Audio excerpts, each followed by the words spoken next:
Big news. I have some important news for you. Interesting news. It's Blake and Aaron's Spilling the Tea with Sandy. K-Man's top news headlines of the day from CMR. Brought to you by J. Michael Fashion for Everyone. Good morning, Sandy. Hey, good morning, Blake and Aaron. How are you guys doing today? Good. Sound like you're feeling a little bit better? Yeah, small baby steps. We're getting there. Yeah. Happy Tuesday. Another rainy day in the forecast for today. It feels like winter the last 2 days. I know, right? I know. It's Look kind of up the nice, window. though. Yeah. When I was up at 6 o'clock walking the dog, it was like nice and breezy. Yeah. As a matter of fact, RCIPS has launched their Winter Guardian Safety Campaign. Okay. Remember when it was Christmas Cracker? I do remember Christmas Cracker. Nice. As Aaron says, it should be they should be out there conducting these operations every day, Yeah. not just in the So, house. how did morning show? how did people make it through the new roundabout yesterday? I was impressed. We were too. I mean, it was rainy when we went through. Like when I went through, it was really rainy. It was bucketing down and dark, so it was a little wild. It was really nice to see them out there with the lights. It's all lit up, and the people stood out there for hours in raincoats. Yeah. It was good job. Yeah. Well done. Awesome. All right. So listen, couple bits and pieces that I think we didn't really get to yesterday. So let's wrap those up. A man has been identified. Now, this is one of those kind of bizarre stories. Remember last week we said that skeletal remains were found in the mangrove area of East End. Yeah. And so everybody was like, oh my God, we're like, what could that be? What mystery is this? Well, it was solved rather quickly after police confirmed that the identity of the person is Mr. Adrian Williamson, who's reported missing on July the 6th of 2022. Wow. 26-year-old at the time. Yeah, I remember that story because I remember his family reached out and they were like, help us find him. Yeah. So sad. But at least they have some degree of closure. So, yeah. Wow. Kind of crazy. Mm-hmm. All right. And there was another sudden death over the weekend that the police are investigating as well. There was a bit of an unusual story. We won't go into too many details, but let's just say that a couple scammers in Jamaica, they're involved in the scamming business, siblings actually, had a bit of a situation that did not end too well for them. So, crime doesn't pay. Any person listening to the program who might be thinking, oh, I'll just scam somebody, it's easy. Remember that it never pays off. CMR has access to video. We know that the MASH unit is investigating the situation where a group of young men showed up to residents in West Bay armed and ready to fight a teenage occupant who was inside of the building. Wow. Pretty wild story. And I almost wouldn't believe it if we didn't have video evidence of it. It's one of those things where somebody tells you that and you're like, that sounds a bit crazy. Mm-hmm. All right. Cayman Airways left some 200 bags behind. Yeah, what was that story? Yeah, I don't. Yeah. Yeah, over the weekend. Are they going to find those people who did that? Well, So I'm confused. So what happened? so- The plane took on too much fuel? yeah, so the plane basically, my inside sources say that how it works is people in Grand Cayman, they do the load based on number of passengers, number of bags, Mhm. and then they figure out how much fuel the plane actually needs because there's a very, very strict requirement about when the plane lands, not taking off, not so much Right. taking, That's right. but when the plane lands, the fuel capacity has to be, X amount, right? Yeah, it's not like a So- car. This is how they do it. It's not like a car where you fill up the tank all the way till it's full. Yeah. Typically, planes are fueled for the flight duration plus 45 minutes in Right. case you have to divert or whatever. So you're Yeah. not all. So it helps with the weight. Yeah. So So for when a you longer land, flight, it when would you have land, been you real can't. interesting. That's why planes dump fuel in an emergency because you can't land with the same weight that you take off. You have to land Right. lighter. Yeah, so it would have been no problem with a longer flight, but of course the Miami flight is not that long. So basically, they had to leave behind like 200 bags. And did they bring them back down? They Yeah, I was impacted by it. Well, not specifically by that, but my bags were left in the morning on the morning flight. But apparently, it was the evening flight that was impacted for this specific issue. But I must say that Cayman Airways moved very, very swiftly. They used both the cargo flight and the regular flight both yesterday and late Sunday to bring any bags that were left behind. Okay. Wow. So yeah, So it doesn't sound like it was a fault necessarily of Cayman Airways. It sounds like it was a fault of the ground crew. Well, I'm assuming the ground crew here in Grand Cayman made some miscalculations. No, there was the flight that was leaving Miami coming here that was I overweight. know, but they get the instructions from Grand Cayman. Okay. Well, Yeah. Not sure how that works So, exactly. But Yeah. Well, I'll keep you posted. keep us posted. I Yep. know you will. All right. So listen, really quickly on this one. My sources got their ears to the ground, said that the government is actually contemplating increasing the stamp duty. Because, they don't have the money that they were just giving away a couple days ago. well, obviously. So one thing that they're talking about is increasing stamp duty.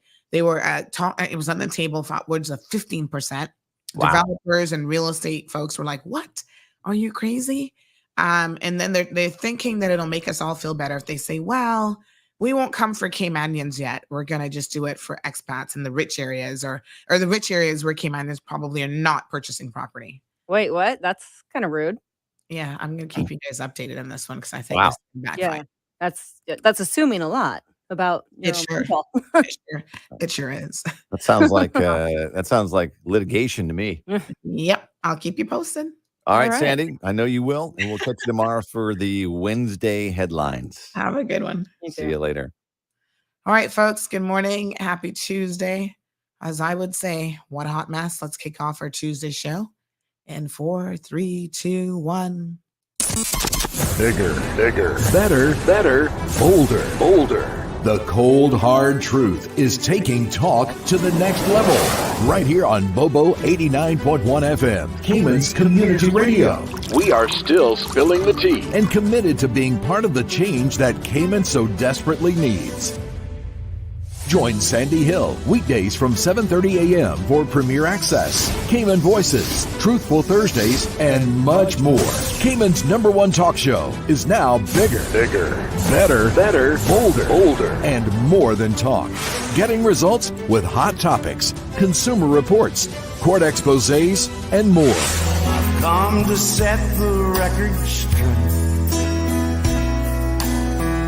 I've come to shine the light on you. Let me introduce myself. I am the cold, hard truth. Now, from the CMR studio in Grand Cayman, live, direct, it's the cold, hard truth. Now, join the conversation on 345-936-2626. That number again is 345-936-2626.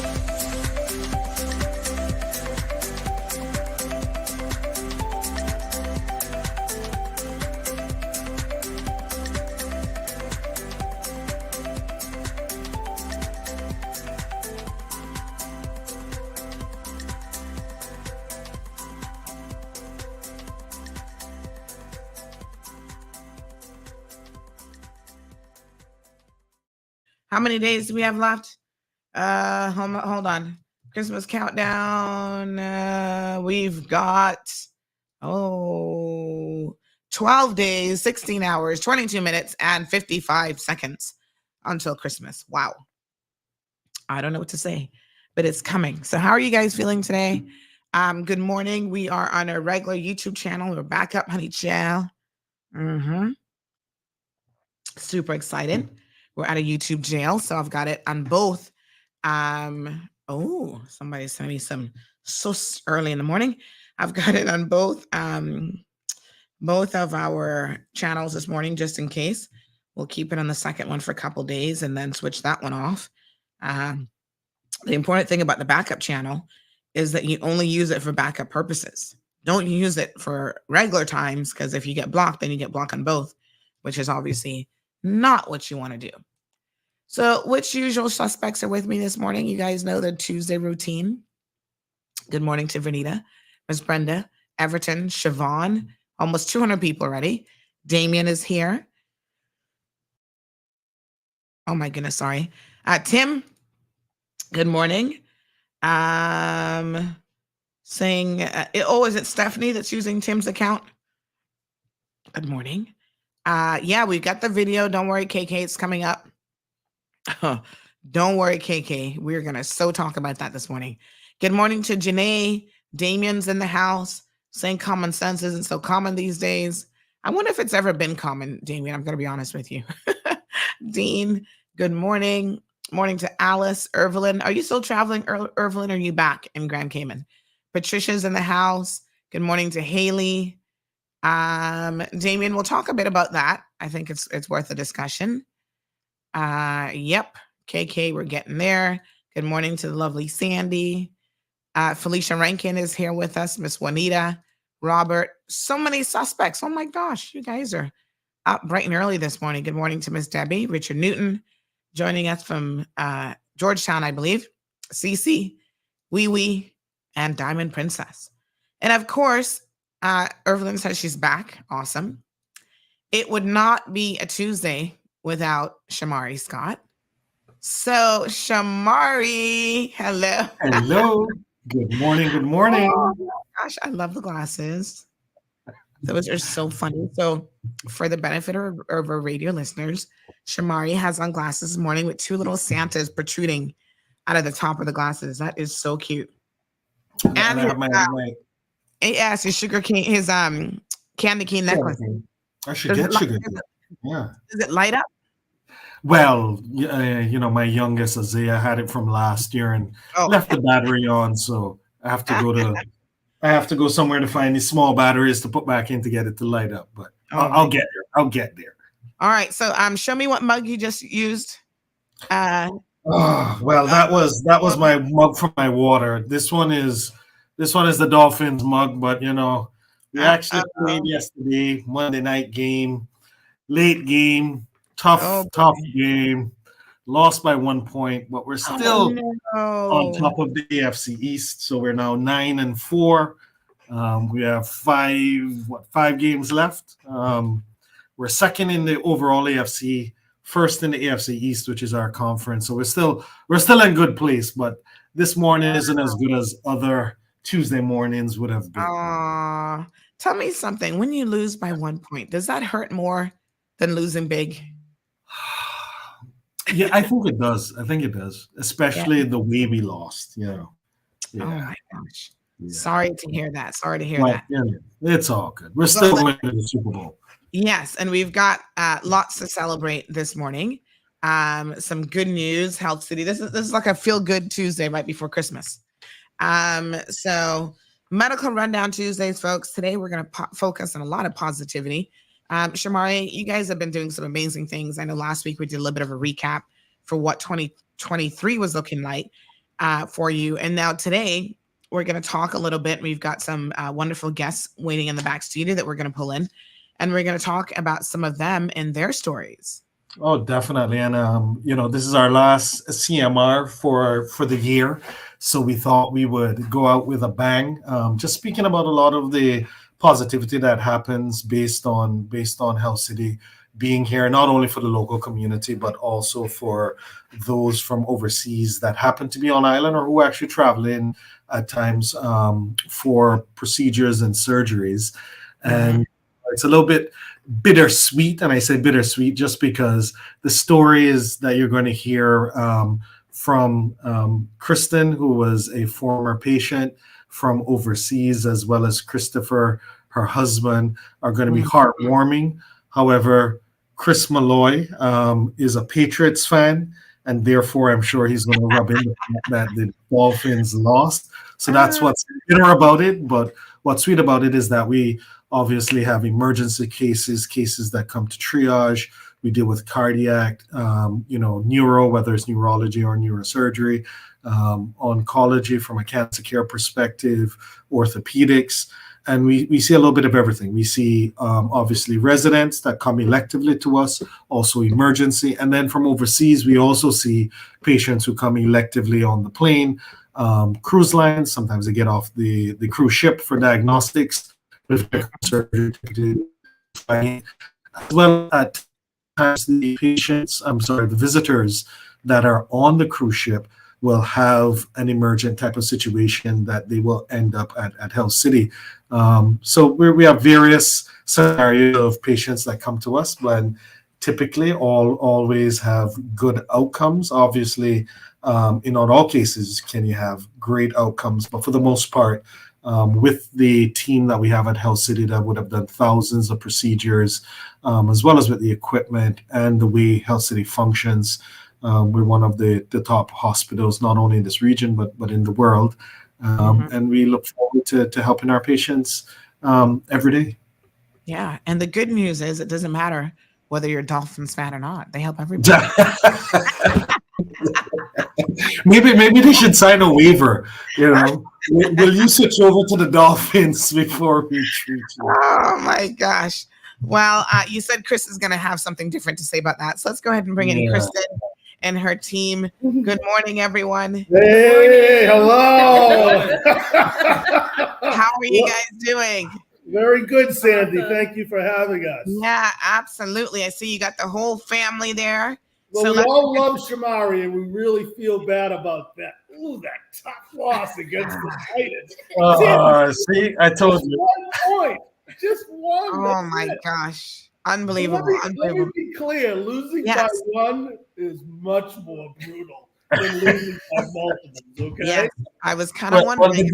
The good thing, Sandy, is that the Patriots get beat by like 3 touchdowns this year, so we don't have to worry about losing by that 1 point, Sandy, to show our gratitude to Health City and Shamari, I've been holding this wonderful Gillette customized dolphin razor for Shamari. So when we go back to the island, we have this made for Shamari. Okay. We need a close up to make sure that isn't the Patriots. No, that is a dolphin. There we go. Okay. Okay. Oh my gosh. Specially made, Sandy. When we get back to the island, I am bringing this with me. Absolutely. You know what is so funny, Shamari? I was in Miami, and sorry for I'm still trying to fight this cold here, but I was in Miami over the weekend, and in Walmart they've got a whole section of dolphin gear. And I thought of you when I saw that section. I was like, oh, look at Shamari. He probably comes into Walmart and heads right for all the dolphin sweaters and everything else. Just to show you what fans we are, you should know, Sandy, the Dolphins has the second most winning record this season. They're only behind the Ravens. Although that tough loss could have put them in first place. Yeah. We have Hannah. So Hannah was with us when her mother became ill. And then my son Shane, he wanted to say hi to Shamari. Any chance we get to either say hello to him or harass him, we take advantage of. So tell us a little bit about how you came to be a patient at Health City. Do you want to get the background? You can start. That's fine. So believe it or not, we took for the first time ever a cruise with Disney, and we took Hannah, and that was about 3 or 4 years ago. Yeah. Was it 5? Okay. 4. Hannah knows more than I do, obviously. And her mom became violently ill out of nowhere. And it was I'm not overstating this. It was a life or death situation. So she was pulled off the cruise. We'd never been on the Cayman Islands, never really even knew about Grand Cayman. Most of our travel for business has all been U.S. based. Actually, I just came in yesterday. So we were escorted off the ship very quickly, ferreted over to Health City. And I got to tell you, once the family in the U.S. Became educated on what was happening to Kristen and the dire straits, the first and every single recommendation was get off the island. You've got to get her back to the U.S. You've got to get her to Miami. Because no one really, just let's call it ignorance of the Americans, okay? We had no idea. So I remember pulling into Health City, and the first thing I was amazed by was the doctors. Okay, so this is a life or death situation. I can't even think. I've got to, first of all, manage Kristen. I've got to manage getting my daughter squared away. We actually had to get someone to fly out and pick her up and bring her back to Texas, friend of the family. But one of the first things that happened was the international department became very quickly involved, and not involved in terms of, hey, how are you going to pay for this? That would be the U.S. approach, would be sitting down and going through the payment schedule. They were more concerned about, do you have a place to stay? How can we help you? Let's figure out what we can do together. Let's put together a plan. And then the doctors started coalescing around us. And I immediately started getting a very wonderful feeling about the facility. and very impressed by it. And it was amazing trying to balance the pressure, well intended from family to get Kristen off the island, to myself saying, hey, geez, you know what? This really feels like a very professional facility. And there's no way. Now, we live in Boston. We have some of the top hospitals in the world here. I'm not degrading any of their care. It's excellent. We go to Mass General ourselves. But what I was most impressed with was the time the doctors and the medical staff were spending with me. I mean, honestly, if you had said to me, hey, Chris, what's 1 + 1? I'm not sure I can answer it today, to be honest. But back then, I'd have absolutely no chance. And it was a very stressful situation. And I knew, so Kristen's health has been immaculate, never had a problem, never had a health issue, nothing. So I'm looking at her saying, this is it. This is going to be tough to go. And I'll let you jump in, Kristen, but I was immediately impressed by this stuff. I'll leave you with this thought. So Dr. Deepak was the attending physician. I believe that was his name. And we had a chance to fly Kristen off the island. And I remember grabbing Dr. Deepak and saying, I want her to stay here. Please don't move her. Yes. And I'll never forget, I was really worried they were going to take her away from the great care she was getting. And I remember Dr. Deepak saying to me, you know, Chris, I'm sorry, I've missed a lot of calls from the U.S. Yes. So I'm not sure we're going to be able to get your wife back. And I'm like, that's absolutely fine. Yeah, we didn't really plan to be there, right? So you don't ever think something like that's going to really happen to you, especially when you're on vacation. And I think it was actually fate, because I was so ill, they probably could have taken me off in Cozumel, which would have been quite frightening thinking about it now. Back to that. So, the ability that I was able to make it to Grand Cayman was just very fortunate for us, because like Chris said, you don't think of anything like that ever happening. But two, you don't really think of world-class medical facilities in the Caribbean. Like before I even did this trip, I was like, I wouldn't even think that exists, right? So I guess we did have an option in the ambulance. They could have taken us to another facility, which would have been probably okay. But I think for me and the critical nature of my illness, the fact that the ambulance crew took me to Hell City, and I remember it was quite a trip from the cruise terminal to get to your facility in the East End. And it was quite long. And, we're sitting there, and I do have very strong recollections of coming into the emergency department and being treated very quickly. But, for us, like, it was just, I wouldn't be here today having this conversation with you, and I would have missed out on so many, family events. It would have just been a total change to, our lives. I mean, it really was something that, you'll never forget. And I carry that with me forever, that the care that I received was just world-class. And, the whole model about how the hospital works, the care and treatment, I still have very vivid memories of that. And I think I always will. So, as a family, we're very indebted to Hell City for the level of care that they provided for not only me, but for my family. And I think that is a differentiation that you don't often see. It's usually just patient-centric, right? But with you guys down there, it was like a whole team approach to take care of not just me, but my care provider, which, as we all know, to be the care provider sometimes is more difficult than to be the patient. Yeah, absolutely. All of Chris's needs were taken care of as well, not just mine. So mentioned, Sandy, here's an interesting story. So when we came back to the U.S., Kristen went into Mass General. For folks that don't know about Mass General, it's probably one of the most premier hospitals in the world. And so Kristen went into Mass General, and she had a line of doctors. And the first question they said is, what is it like to get treated in the Caribbean? They were blown away. And we were like, well, Health City, Harvard Business School did a whole study on them. So they started interviewing Kristen about her experience about Health City. Oh, wow.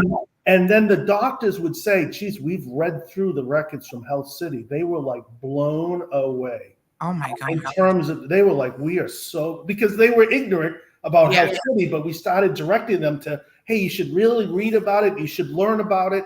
and they were absolutely impressed. We had not seen the notes, but the doctors were like, "Oh my God, talk about detailed and being specific." And in terms of the value equation, because I think this comes into play a lot. So I'll just put into perspective. We were in Health City, I think, almost 3 weeks. I think 2 of the 3 was ICU. So we're there thinking about almost a month. I thought it was a month. Almost a month. Mom was in the ICU for 2 weeks. Then she was in the hospital for 1 week, but then you had to stay in the house. All right, Hannah Bear's educating Dad. It feels more like a month. Bosses that you know exactly what happened. Get rid of Pops and put Hannah in the interview. Was Hannah reading through those doctor's notes? She seems pretty well versed in exactly what happened. Yeah, it's kind of like educating me. But so the 1 week stay in Mass General was about Health City was about a third of the cost. So said another way, we spent a month at Health City, and I'm telling you, we had an easy choice. Kristen's mom, every single relative, get her off the island. Get her off the island. It went from that discussion to don't leave the island. Don't leave Health City. I'm not taking her anywhere. So we had that choice. And the only reason I bring up the financials, because it's important. I think one of the things Health City is trying to do is make world-class healthcare more affordable to the masses. And we were just blown away by that. And the other thought I'll leave you with is it's not just the hospital. So I was on my own and I would walk up and down. I think that was outside the blowholes, that beautiful wall. In East End, yes. Sandy, I would say, so I was pretty much lost. I'd go there for a walk up and down, and I can't tell you the number of Canadian people that would pull over and say, "Are you okay? Is everything all right?" Wow. It wasn't just because I was on my own and I was living either at the facility, the hotel that's on the facility, or a little further down on the East End. But the Canadian people, the feeling of the island, the feeling of support, I was never alone. Even when I would go pick up dinner or something, people would see me alone on the island and come over and talk to me. So one of the things that really amplified the experience of Health City is where they've decided to locate the facility. There's nothing like, in my opinion, I have goosebumps now just feeling it, of the Canadian people, the kindness, that came in kind. I got a little education of it as time went on, but I can't tell you the number of people that pulled over that took the time to say, "Hey, is everything okay?" Wow. And let me tell you, if that was happening where we live in the U.S., I think I'd start running down the street a little faster. But on Grand Cayman, it was just like you never felt alone. Yes. I mean, it was even. Remember so you talk about the doctors and the quality of the healthcare. What I think what Health City doesn't get recognized for, from the custodian up. So there was a woman that was always cleaning the floors and would always see me. She would come over and start talking to me to make sure I was okay. She was like, "Honey, I saw your wife today. She really looks great." You're talking about from the very moment you walk in.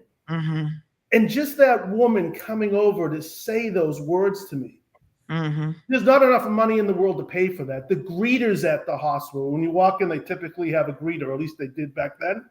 From the moment you walked in, the cafeteria manager who knew we were under serious pressure would flip Hannah a free cookie. You may not think, "Hey, what's a free cookie?"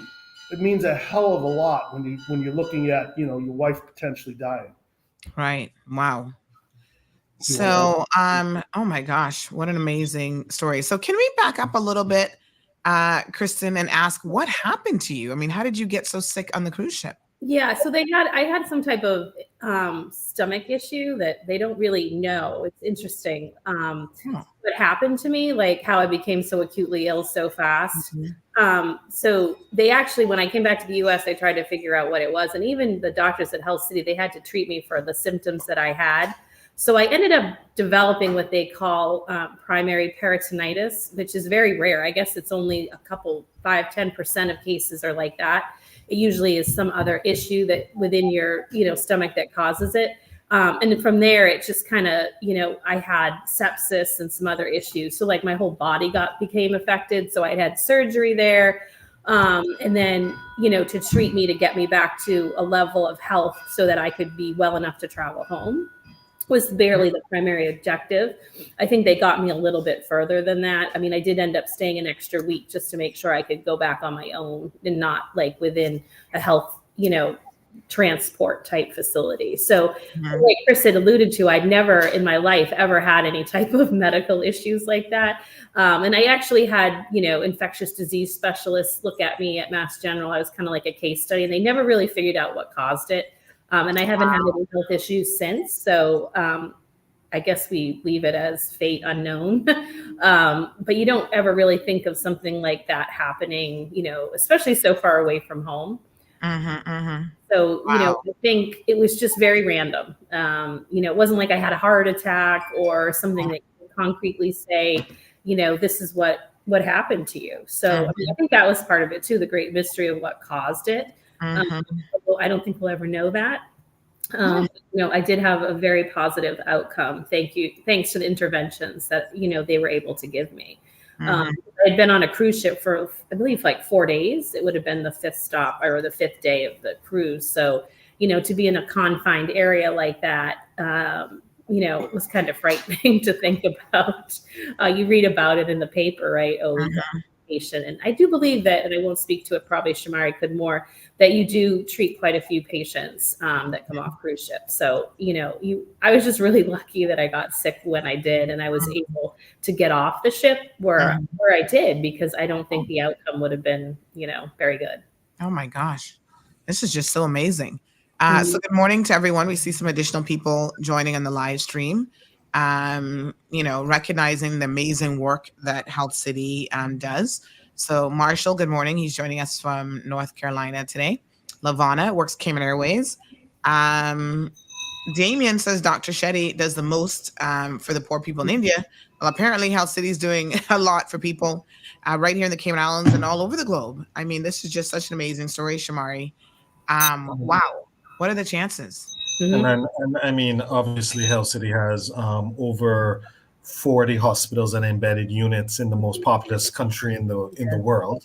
So, based on Dr. Shetty's vision and mission in life and being Mother Teresa's physician, he obviously is helping to give access to those that are less fortunate. At the end of the day, the whole model is to have the highest quality of healthcare through being able to see as many people as possible. You're able to lower the price, but through efficiencies, you're able to get the highest quality.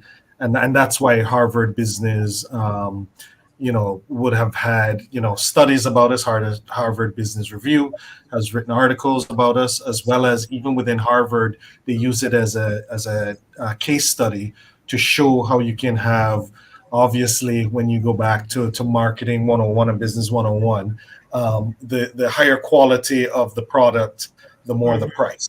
And this is the anomaly where it's inverted, where you have a high quality product, but based on the model, we're able to charge much less than other areas would be able to charge.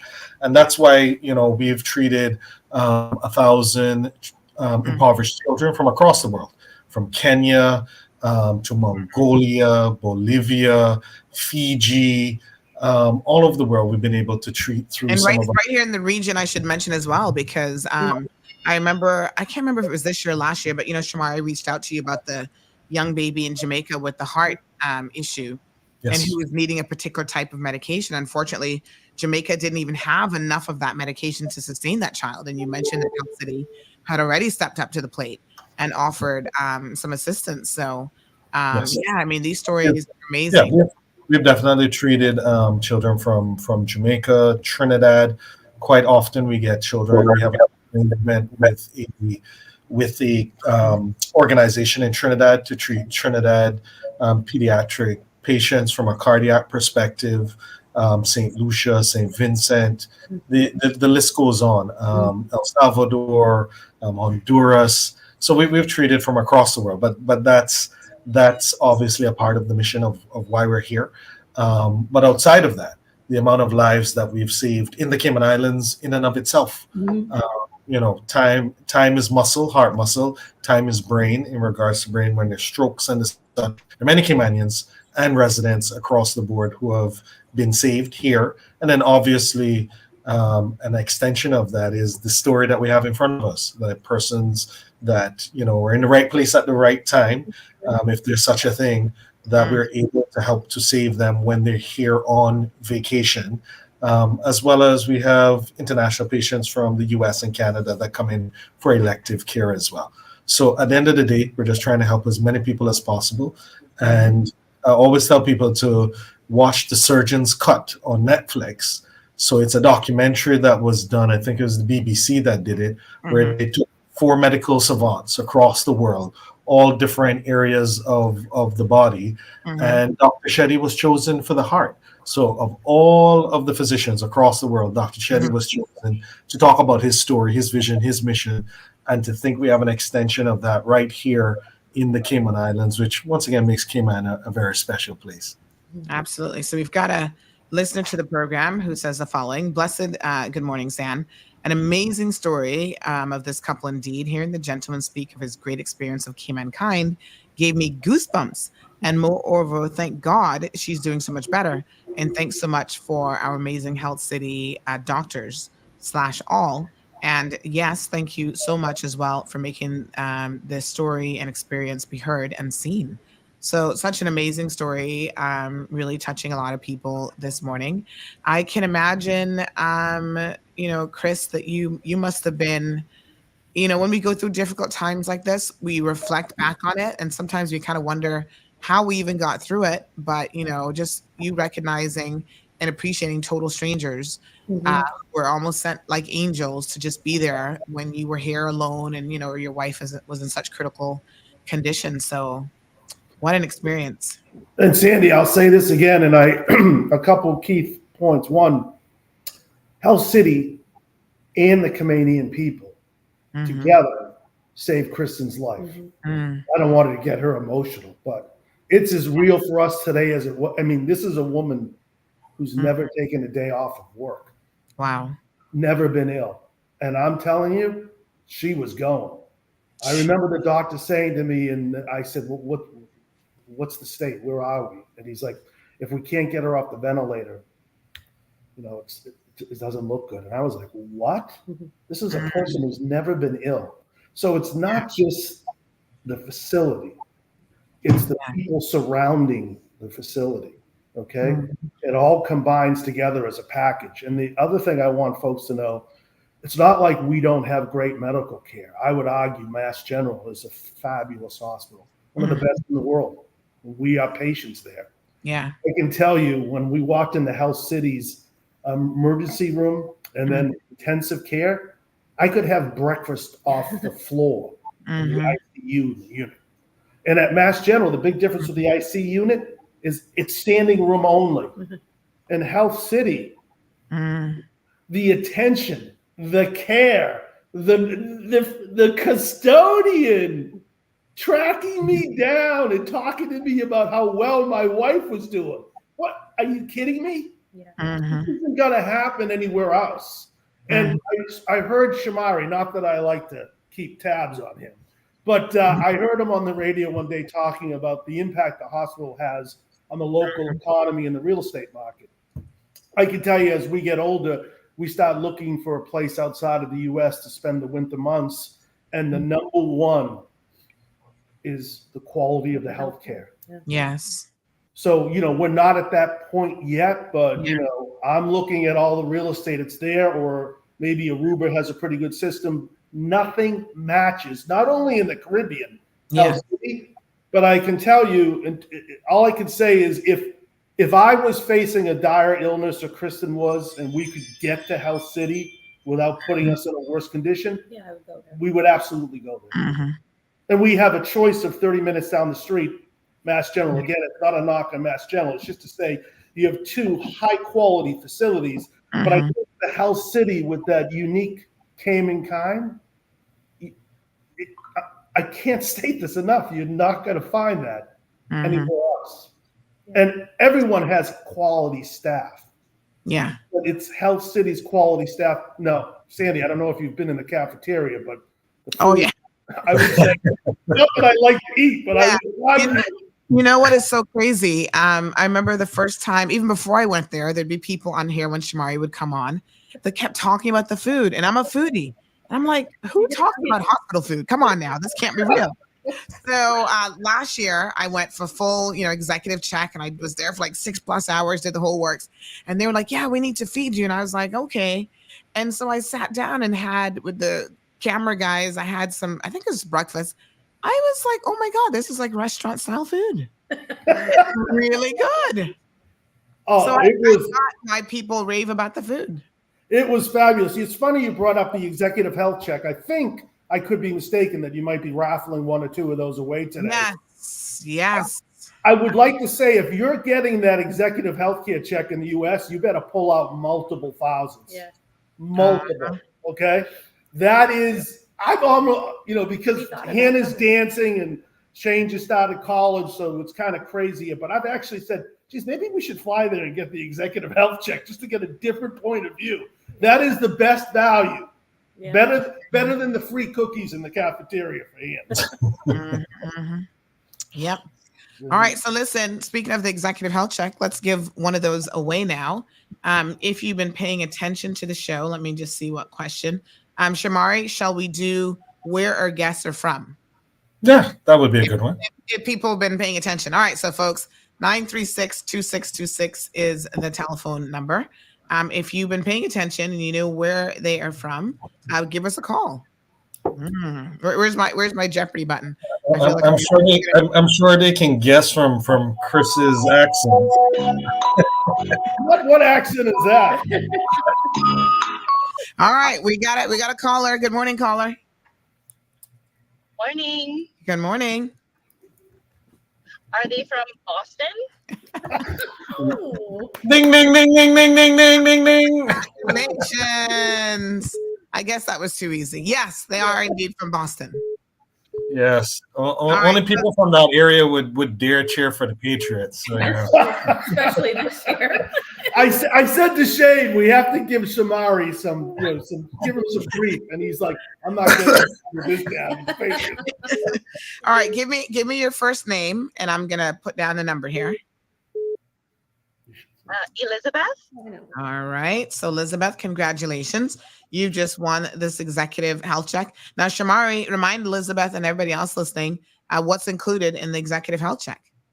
Well, it's the full workup. So the executive health check will have all of your blood work. You'll have your stress test. You'll have certain components to make sure that your heart is working as best as possible. All different components. So it's really just like if you have that car and you're going for that checkup, you check all of the different vital areas to make sure it's running smoothly. And if there are any blips on the map, then we definitely will make you aware. You have a physician at the back end that explains everything to you, explains what all your numbers mean, as well as may give you some advice in regards to whether or not you may need to change diet or if exercise is needed. But definitely, as Chris mentioned, I think the executive health check first came about when you would have executives that are obviously very valuable to their companies. So you need to make sure that they're in tip-top shape because that can affect stock prices and the such if somebody was to suddenly get ill and they're a major component of a company. And obviously it's expanded since then. So that's why it first came into event. And now we obviously, if you get a free one based on this, however, we make it cost effective outside of that. So to Chris's point, it will cost multiples of thousands if you were to do it in the US. And for executive health check, it's actually less than $1,000 US because we speak in US, everything that we do at Health City. And it's really to give access so that people can be able to get that checkup. And typically for those that have insurance, there's usually a wellness benefit from anywhere from $500 to $700 that you can use towards it as well. So even if you want to have some add-ons, then it would just be a few $100 more to be able to get the super duper package per se. Wonderful. All right, let's do another question. We're giving me a 3 this morning. 3, yes. Yes. All right. So, our guest mentioned that they were on a cruise, but what cruise line? What company was it? That's a good one. Yeah. You've gotta really been paying attention this morning. Sandy, that's a good one. Yeah, 936-2626 is a telephone number. As they say, the devil's in the details. So we want to know if you're paying attention to any of the details this morning. We got our first caller up. Good morning, caller. Welcome to the program. It was Disney. Yes. Oh, wow. Yes. There we go. Good job. So just give me your first name. Julie. Miss Julie, congratulations. And I'm going to just put down your number here, and I'm going to send this to Shamari. All right, congrats. Awesome. Thank you. All right, so we've got 2 winners so far. And if you've not had a chance to win yet, don't worry. We're coming to you. We're going to save that one for a few more minutes in. So we also have, speaking about positivity, Lavana says, thank you, sir. It's so refreshing to hear you speak about our Cayman kindness. The service at Health City is awesome. I know this firsthand. Keep up the good work. A few people were guessing New York, New Jersey, completely wrong. Shaka Zulu had it right. Boston, Aretha had it right. And Boom Flick was listening, said Disney. Sorry. Fighting this thing here, but all right. But since we're in the mood for good spirited things, let's have a look at your Christmas video, Shamari. All right.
That's such a nice video.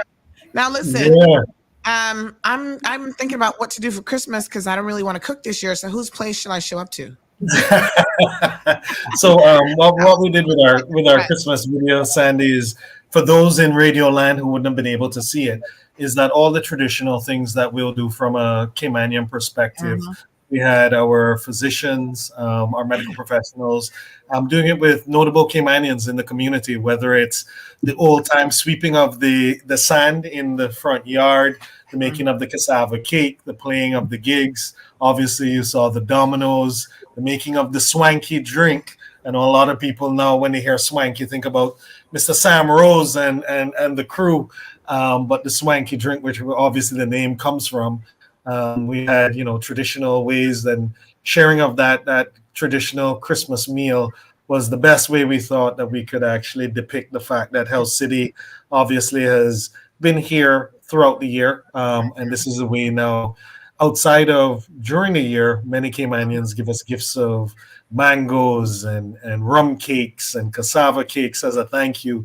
But definitely during Christmas for us to share it together, we thought would be a good way to depict Health City within the community. I love it. So. Yeah, no, it's a great video. I love it. And like I said, I'm still looking for my invitation.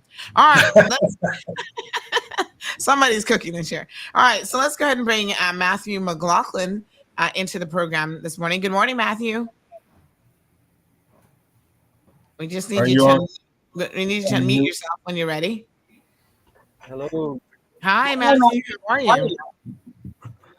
Matthew was having some connectivity issues. I think that's why his camera is off. Yes, we can hear you, Matthew. How you doing? Matthew, can you hear us? I'm good. And you? How's everyone? I'm having some connection issues, so I don't know how long or how good. Yeah, no worries. So what we'll do, Matthew, is we'll just talk about your connection and involvement with Health City. So you're actually part of the TVET training program for Caymanians. So tell us a little bit about that. So Sandy, let me just tee it up first, right? So we would have our healthcare explorers program, as you know, that connects Caymanians to Health City and to healthcare in general, just to see from a young age whether or not they're interested in healthcare. We would have started with 18 in 2014. We've had close to 40,000 interactions to date, 11,700 this program year in and of itself. As part of this, we have gotten licensed as a TVET institute in the Cayman Islands because we're offering pulmonology. We're offering phlebotomy as well as sleep lab technician courses and now medical records training as well. So Matthew would have started with us in, let me remember, it would have been October 2021 as a houseman. And then he moved and got promoted to our supply chain to be a porter in August of 2022. And then he also indicated that he wanted to be involved in something more technical. So in September 2023, we would have taken him on as medical records trainee as part of our TVET program under Dr. Druva, who is our medical director. So the physician who is in charge of all of the physicians at Health City as our medical director takes this program near and dear to his heart, and he's in charge of our TVET programs that we're rolling out. So not only, obviously, we want to convince people to become doctors and nurses, but there are all these other technical areas in healthcare that Caymanians can take advantage of, and Matthew is one of those. So I just wanted to tee it up. Mm-hmm. All right, Matthew. I'm not sure if he can hear us that well. Can you hear us? Sorry, can you repeat the last? Yeah. No, I was just saying if you could just tell us a little bit about what your experience has been at Health City with the Healthcare Explorers program. My experience at Health City has been truly amazing. From a job, as an employee perspective, it's probably one of the best places I've ever worked at, and as a patient, one of the best hospitals I've ever been admitted to as well. But the program, it went smooth for me because I was in and out of jobs before Health City, and then they gave me a chance, and I just moved up from there, and I told them I don't want to go back out there looking for jobs and being having to do side hustles and stuff like that. So I told them, if you guys can invest in me, make me a more valuable person, then down the line, could probably make myself better to serve Health City, because working there has really taught me a lot. And it's like how our guest said, it's not only the hospital, it's the people there as well, the staff and everyone there. They're always making sure you're okay, even if they don't know what you're doing or who you are, they're still checking in on you. Even me, I still have staff that don't recognize me, ask me how I'm doing. They see me on a daily basis. But overall, the program was smooth. I transitioned well from the houseman in the porter position and now working in medical records. I have to give a big thanks to everyone that helped me and gave me this opportunity, because if it wasn't for them, I wouldn't be here with this certificate now in my hand. So I want to give a big thanks to Health City. Extra And Sandy, just to mention that Matthew sat his certification exam December 3rd, so it's recent, and he would have passed with an outstanding grade. So now he is going to be full-time in our medical records division. So it also showed that obviously if you have the right attitude, you work hard, you can start at any position within Health City, and we're going to work with you as anybody, but specifically, obviously, as a young Caymanian to go up the ladder to achieve and through our TCHT program, it now opens up another area of opportunity for other Caymanians like Matthew as well. Mm-hmm. Wonderful. Well, Matthew, continue on your positive stride, and we wish you well in this endeavor. All right. I mean, we realize that Matthew has a few technical issues there, but we also have a video testimonial from another one of your patients. So let's go ahead and cue this one up. Treatment from the time I got into the emergency room, the nurses took care of me 100%. It took the emergency room maybe 10, 20 minutes, max 20 minutes to do some tests. After that, they went straight into the cath lab. The service I got from the ED was phenomenal. They treated me like family here, and I didn't feel scared at all. All they kept saying was, "Don't worry, you'll be okay. You'll be okay." The care here, man, I can't say enough thank you to the doctors and the whole team here that took care of me and my family, because we had no place to stay. They helped us out with a hotel, and all of that made me really feel comfortable trying to recover. I am always taking care of the patient's needs. I'm a biomed, so I always look at the other side, but now sitting as a patient, they really did well here. Just to put it in plain terms, they saved my life.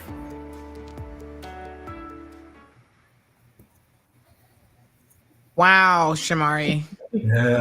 And why that's also special is obviously you would have heard him saying that he works for Baptist Hospital in South Florida, which is well known to many Caymanians as well. Yeah.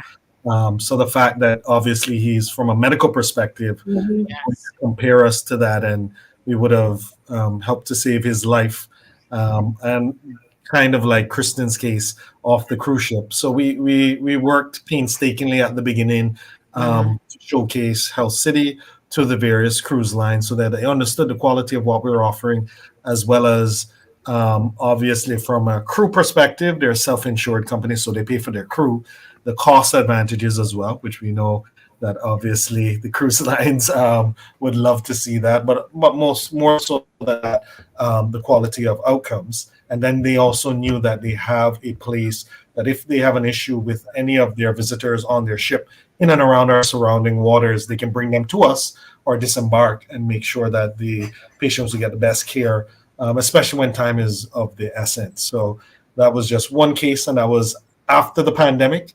So Kristen's case would have been pre-pandemic. So we just wanted to make sure that we contrast, that yes, COVID would have happened, but we're still the same Health City that you would have found before the pandemic, after the pandemic. And we're adding all the services and gaps to make sure that we elevate the Cayman Islands even further from a healthcare perspective.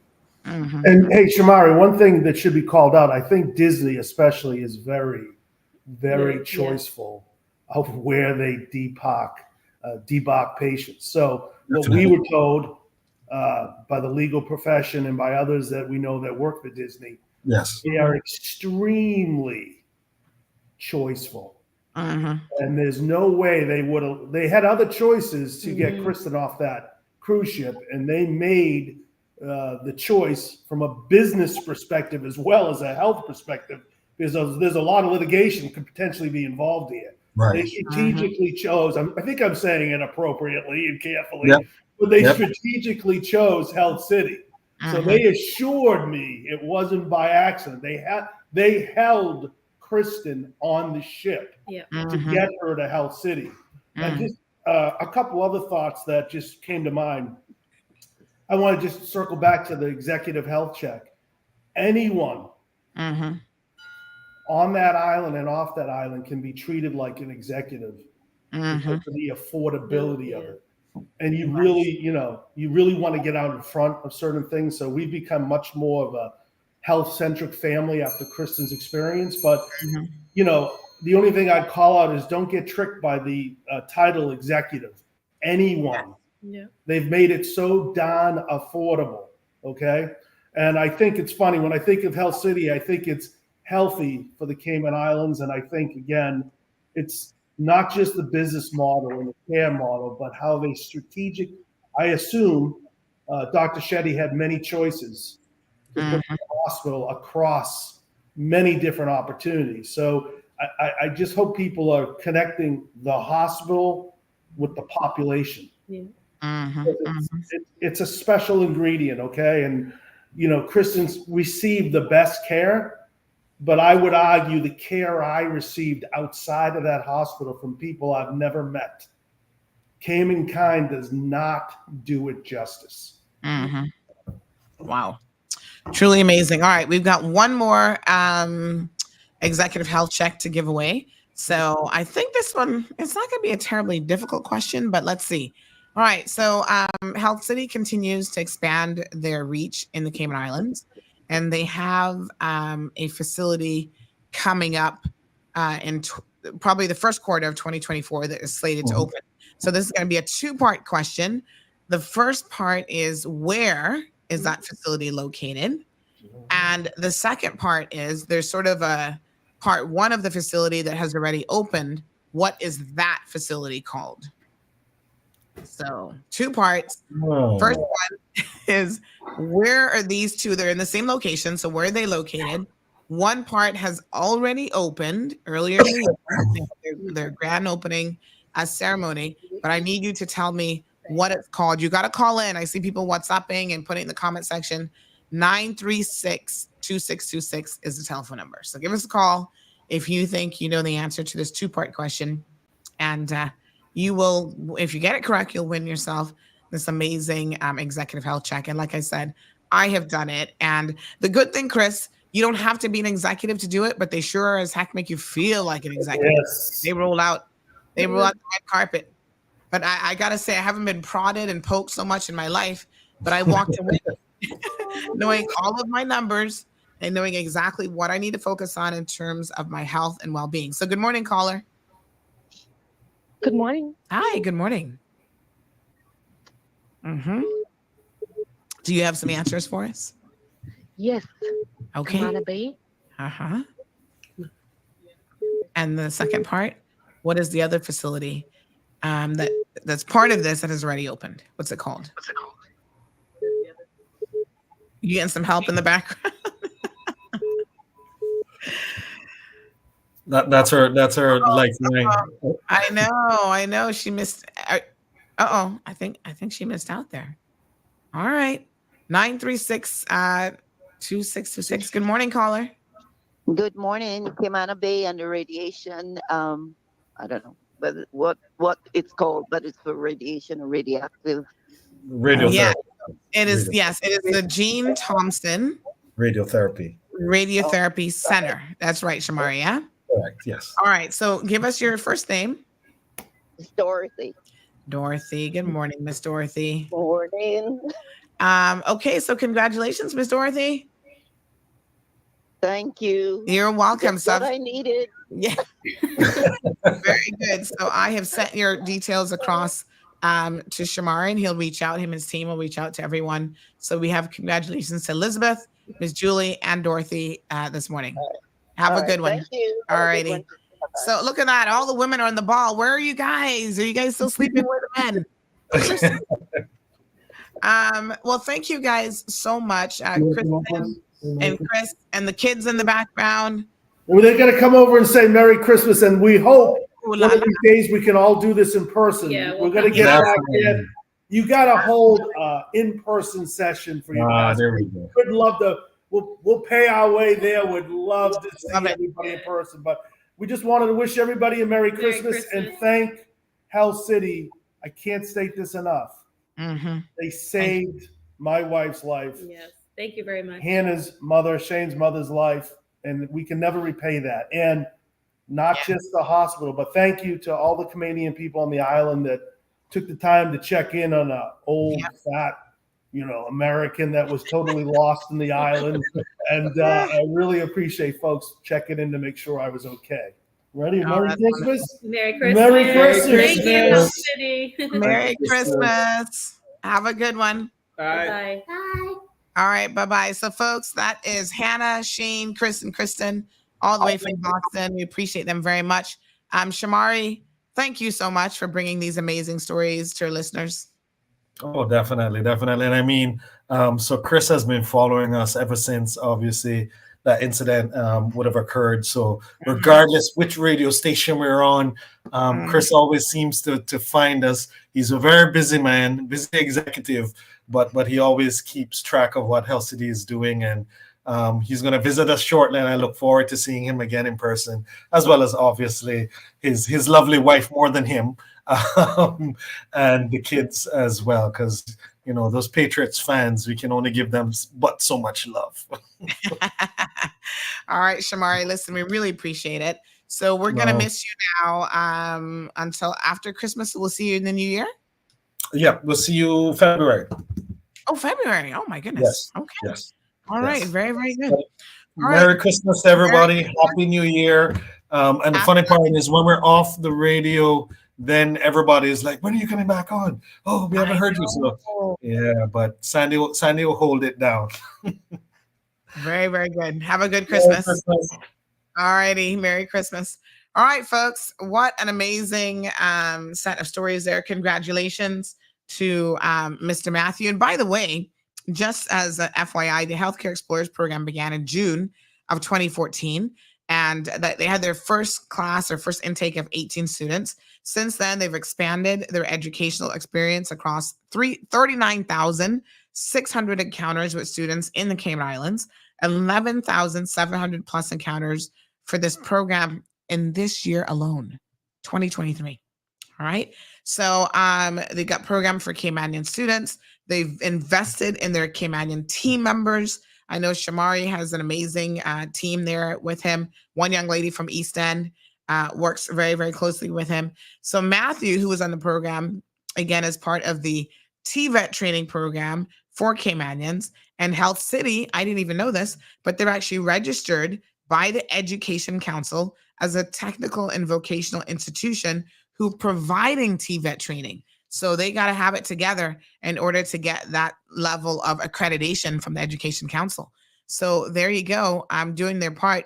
And imagine that just in 2021, Matthew actually started as a houseman in the housekeeping department. So he went from housekeeping to, taking advantage of the TVET training program. So I congratulate him. He's now progressed and advanced himself to be the supply chain porter in August of 2022. And then after a year in that role, he expressed a desire for more advanced training and a more advanced technical position. So in September of this year, he was selected to be a medical records technician trainee. Look at that. Look at the progression of his career from housekeeping to supply chain porter, and now medical records technician trainee. So folks, he is currently being trained by qualified technicians and recently completed an electronic medical records certification course from Penn Foster under a Health City scholarship. So again, they're paying for that, giving him work experience, and he's still able to, have a job and pay his bills and so on. So on December the 3rd, he sat his certification exam and successfully passed with a grade of 87%, outstanding grade. And so congratulations again to Matthew.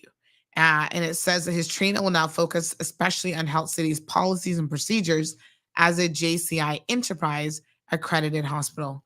What an amazing story. I'm sorry that the connection with him was a little bit bad, but I wanted to expand upon, all of the things that he's done in just the last couple of years as part of the Health City team. So thank you so much. So Charles says, give Jack his jacket. Health City would not have been in the Cayman Islands had it not been for the vision of McKeeva Bush. Well, I wouldn't quite go that far. It wasn't his vision, but as a government, they were certainly at the time, they were certainly instrumental in giving Health City, some of the concessions and other things from the business perspective, the government perspective that were required to make it happen. I dare say, Charles, that it would baffle me if any government had turned down this type of opportunity, because medical, not just medical tourism, but the advancement of medical industries here in the Cayman Islands has been something that we've all benefited from, to be quite honest. So congratulations to everyone. So, but yeah, we're going to give Jack his jacket all right today, Charles. Since you want to go there. We got a lot of jackets to be hanging out to, jacks and jackasses and jackettes. And I don't know what a female donkey is called, but we'll put them all in the same category. All right, folks. So we're going to talk about it. Good morning to everyone. Happy Tuesday. So listen, last week, was it Tuesday? Or Wednesday? We had on our little friend here, Shorty. You guys remember the story with Shorty? Let me see. I'm trying to see if I can call him. Oh my goodness, sorry. Shorty was on the program, and Shorty was talking about his experiences with this man, Mr. Nicholas Miller. Now, y'all remember Nick? He's a crook, scammerization situation. And these things are on the rise here in the Cayman Islands, folks. And this is really, really dangerous because, you know, a lot of hardworking individuals are having money taken from them. And it's just so wrong on so many different levels. You guys saw the story in Jamaica of the brother and sister who were executed in Jamaica and then buried in a shallow grave. Well, if you didn't really, somebody says there's actually a term for a female donkey. It's called a Jilly-ass or Jenny-ass. Really? Is that for real or is that a joke? I don't know. I don't know if I believe that one, but all right, if you say so. I've never even heard that before, but I'll take it. So listen, you know, as you have an increase in scammers in these situations happening in your community, the community as a whole becomes much more volatile. You know, people work too hard to have their money taken away from them. And it is very, very unfortunate that people like Nicholas here have nothing better to do. So you guys heard me say to him, I said to him, I said, Nick, we called him. He's like, oh, you know, sorry, I'm on the radio. Miss Sandy, we'll talk off air, blah, blah, blah. And I said, just tell him to come. I got his money. Well, honey child, you know, he's a liar. He ain't had nobody's money. Poor Shorty went on a, let me see. No, they give me the okay when you call. Yeah, I ask them, so they give me the All right. So we're gonna call Shorty. But Shorty's gonna fill us in here. But I can tell you that Shorty drove to this man's house. And you know, Nick was seen driving out. Let's just call Shorty. Shorty can give us the full details. What a ting. I could not believe it. A Jenny. Oh, country folks. Hey, Shorty, good morning. Morning. So update us on what happened after we spoke to you last week on the show. So Nick claimed he had your money and you went to see him. Right. Did you get your money yet? No, he said to me that if you come in at the house, but if you have my phone on, so I tell him, say, I'm not coming at the house. Right? Yes. I wait till the police then come, so then drive out same time, and then him go away. And him go away, and me no see him back from that till me say me I come down in the town. And he said to me, I say, oh, me get the teacher involved and the teacher, in it. Me say, boy, you know me? Me say, are you? And me say to him, me say, imagine, look how long, me beg you, me plead to you, right? And you run me, you don't have no mercy. And I say, boy, you cause upon yourself and me. You. Mm-hmm. You understand? Yeah. And I don't see him back from that until this morning. I come around like 4 o'clock. And you know the thing too, Shorty, is you heard him begging me, oh, Miss Sandy, give me a chance, you know, I can fix it, blah, blah, blah. And I said, okay. I mean, you heard me say very, very clearly, Nick, please do what you need to do to sort out Shorty, because the alternative is not going to be good. And he said, yes, he would do it. And now we have posted him, by the way, on CMR, asking anybody else who's been hoodwinked by this man, Nicholas Miller, and his partner in crime. Hold on, let me get his name again. He's another Miller. I don't know if they're family or not. Both hailing from Jamaica. And, you know, they have hoodwinked so many people that I cannot believe it. So his partner in crime, we finally got his photo, and I'm going to show you guys what he looks like as well. And I understand he's also from Jamaica, and his name is Talbert Miller, aka Slicer. And Slicer has quite the reputation, folks. So if you have any dealings with Nicholas or Slicer, please contact us because now the RCIPS is involved. They're saying that this is Nicholas's business partner and he has scammed so many people.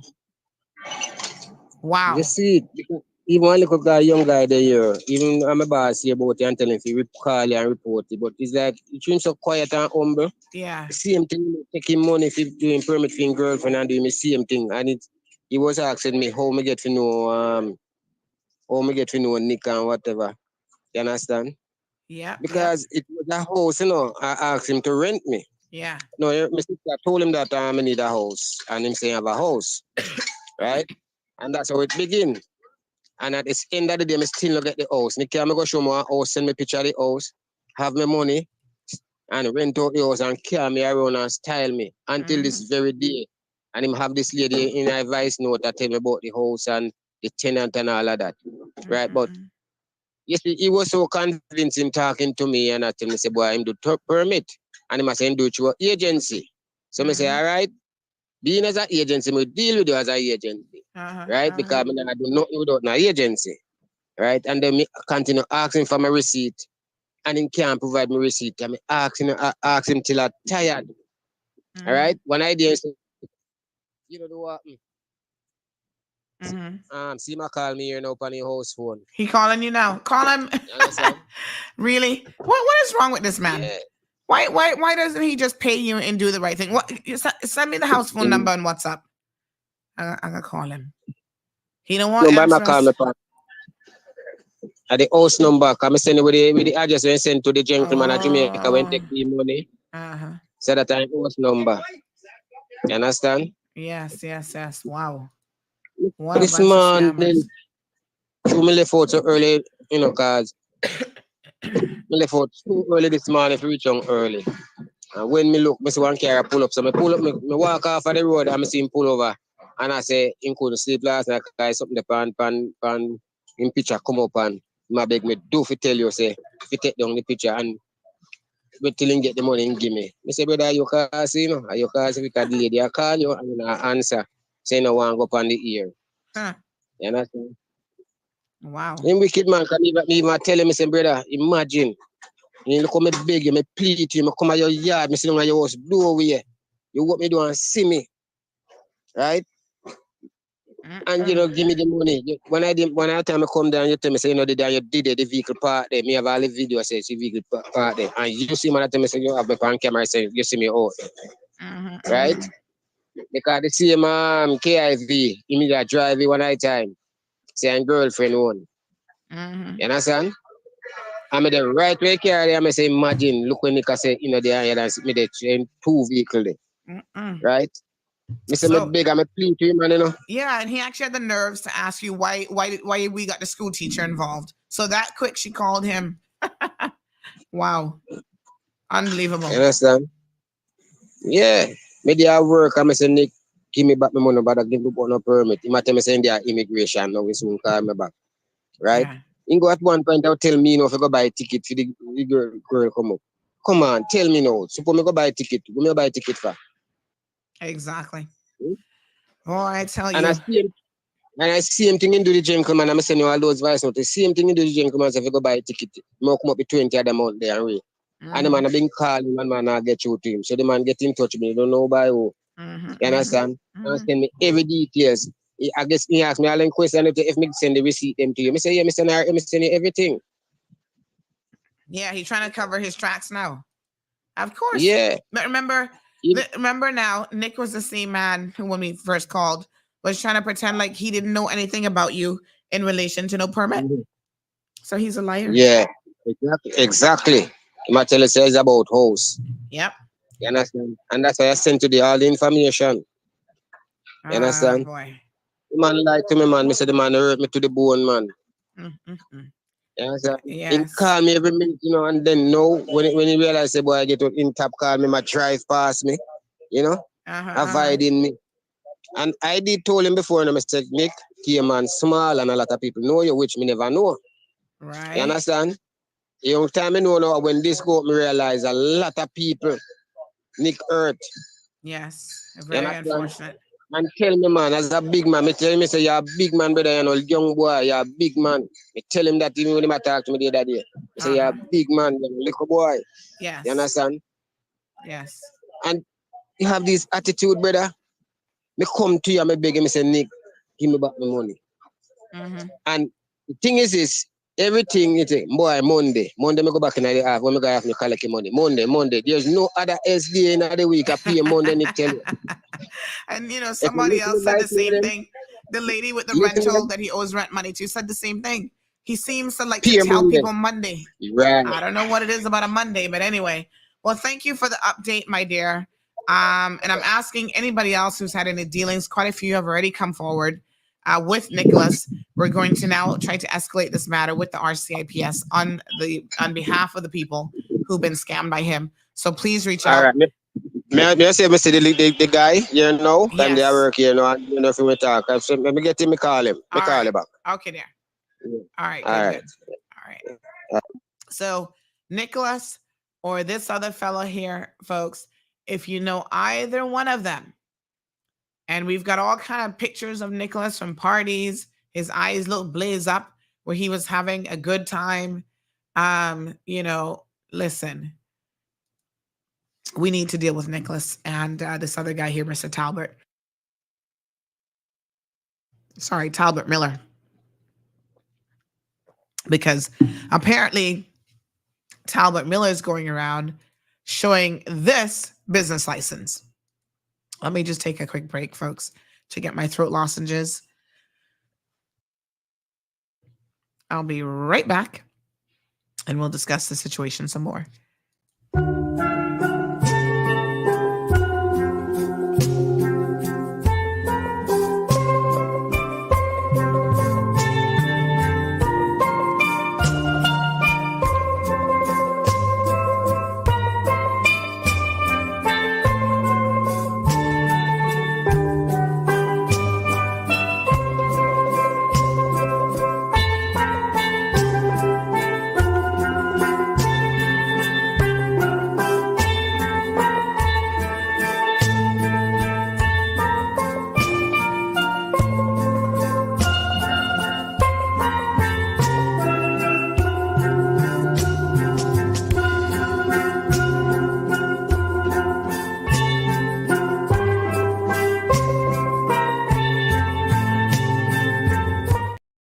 All right, folks, I'm back.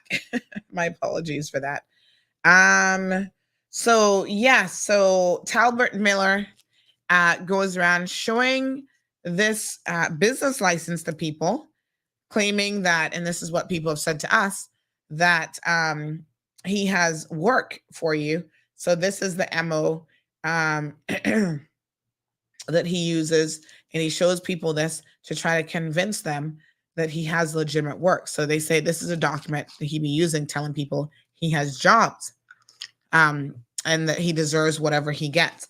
Now look at this other person who commented and sent us, let me see here now. This message says, "Good morning, Sandra. This man took $150,000 from my cousin in Jamaica for work permit and steal the money. He is, of course, a scammer." So that would be 150,000 Jamaican dollars, folks. Somebody said 150,000, what currency? Obviously, Jamaican dollars.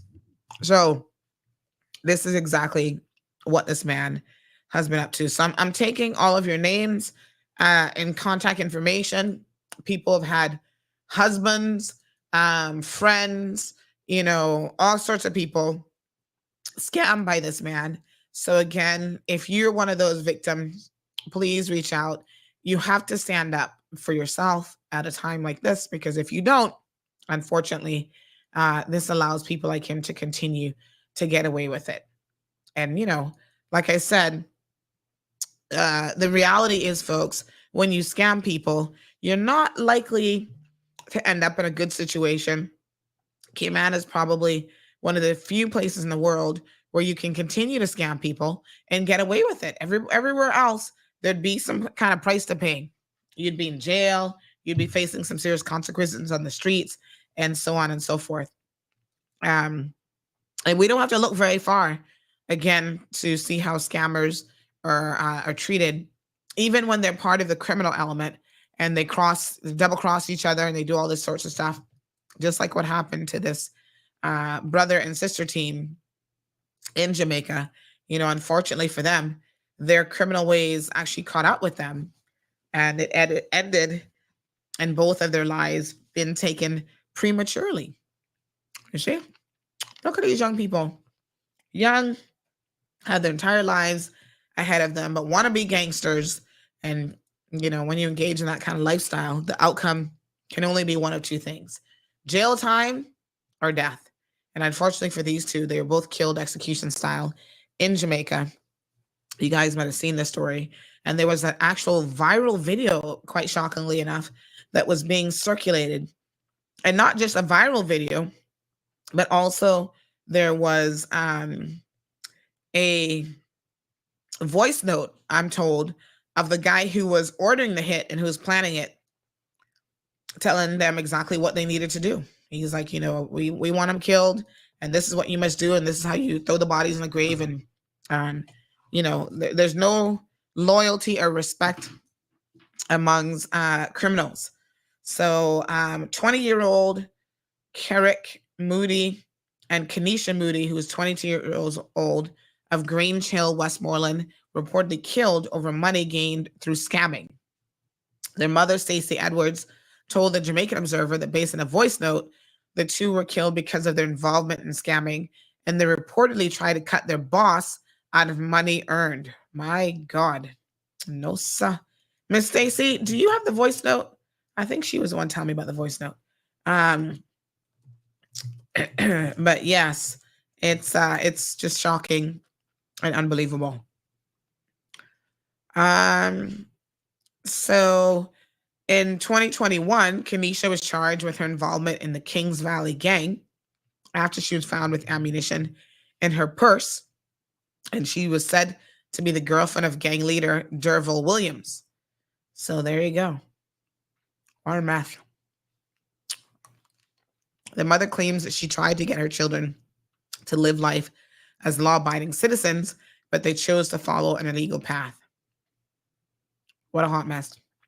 And of course, she says that as a mother, she is still very much mourning their demise. It happens, It's unfortunate. We just had a killing over the weekend here.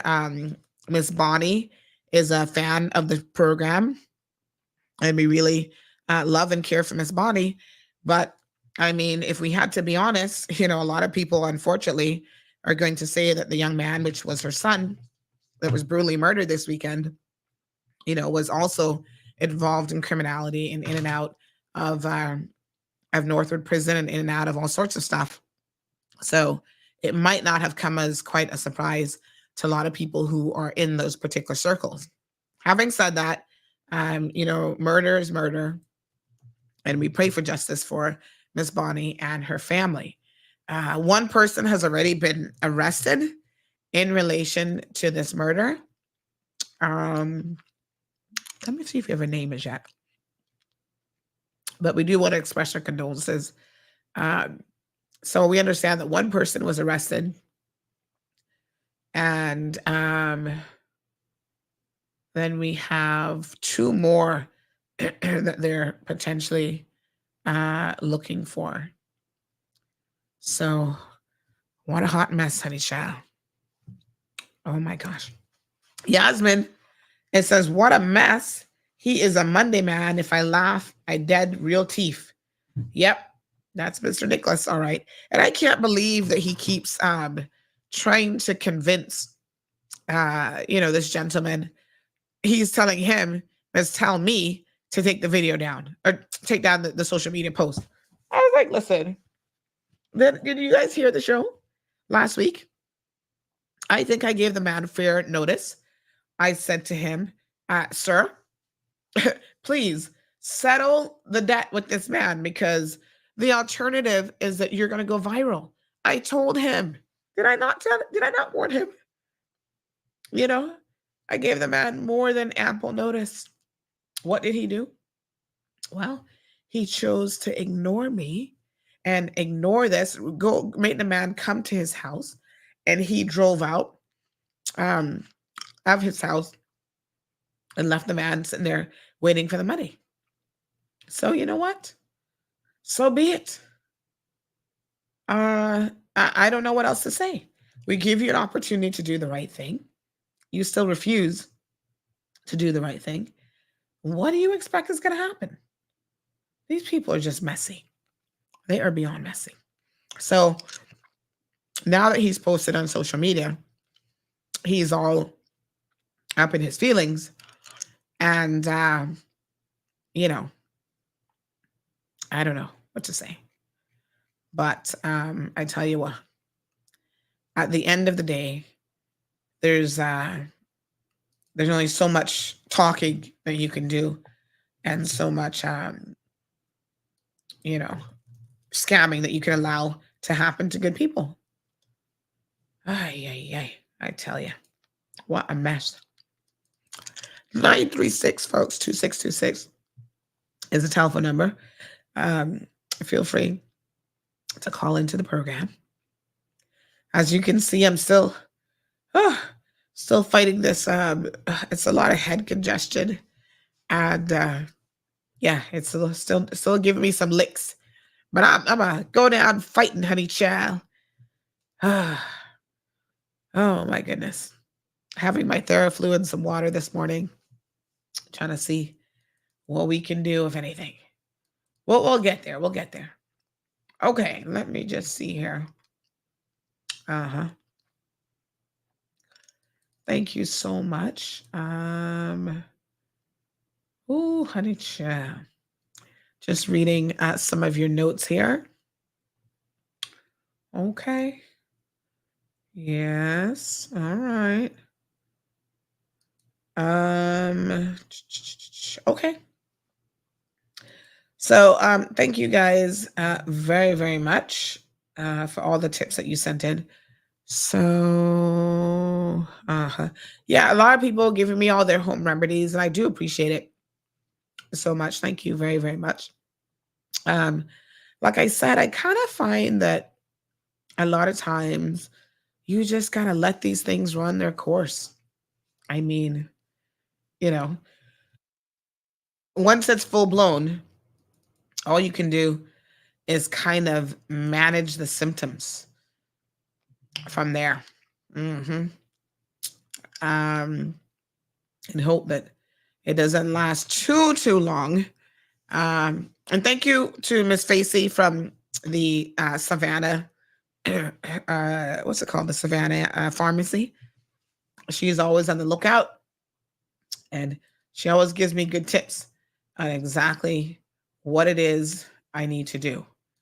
And so I know what I need to do, and I'm really trying hard to do it this time, like the no ice water and all the other stuff that she's always telling me. Make sure now. Make sure. You know that apparently you're not supposed to eat nuts either when you're dealing with congestion and stuff. I don't know what's in nuts that would impact you, but there you go. So thank you all for all of your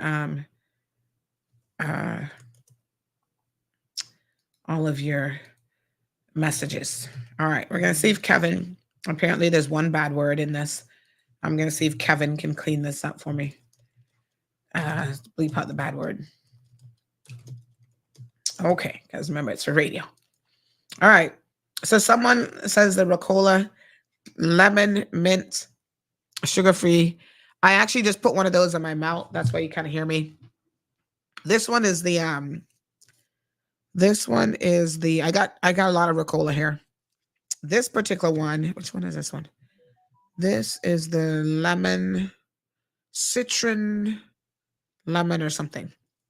So yeah, I've got different flavors of the Ricola. Some are a little bit more minty than others. But thank you so much. Yes, they do help.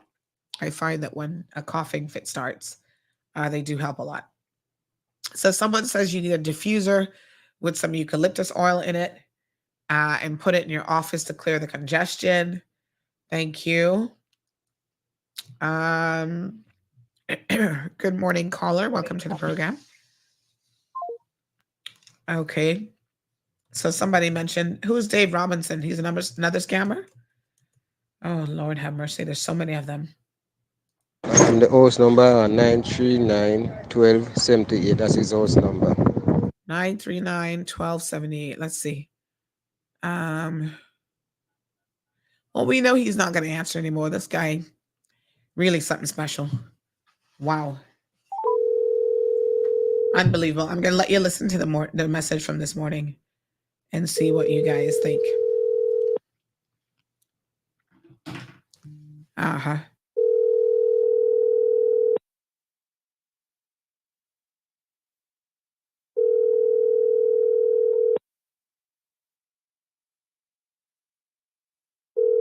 Yep, he's not going to answer.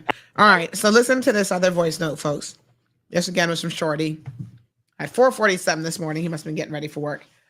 And apparently, Nicholas Miller now is trying to put the pressure on him. Here's what he had to say. Pleasant good morning, Miss Sandra. Leave out this morning at the 4th of January. I was leave out that early. Saw this car drive up to me. Realized it was Nick.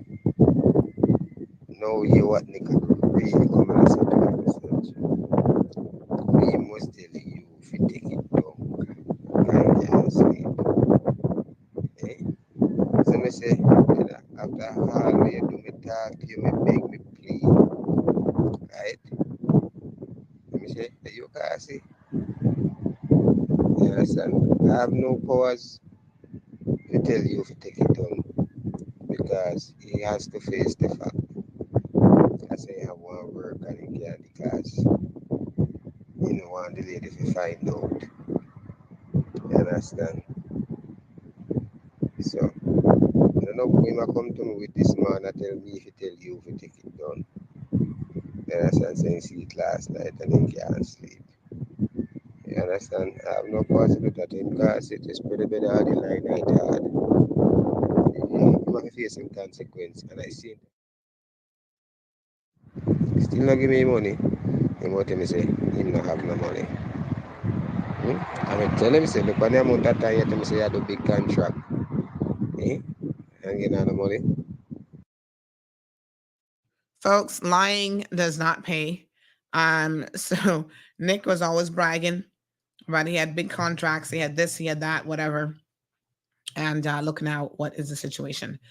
So contact us if you are able to, because really and truly, we need to get some details to the RCIPS. Now, I do have a source that actually said to me that they have been reliably informed that Nick is thinking about leaving the jurisdiction. Well, CBC, RCIPS, y'all better get on it. You better get on it. Yep. That's what the streets are saying. So we shall see. Now, there's somebody else that has reached out this morning. Oh, we do have a call. Good morning, caller. Welcome to the program. Uh-oh. Oh, that was Nick calling us back. That scoundrel. Nick. Speak of the devil. He called back. He didn't realize where he was calling. Watch this now. Mm-hmm.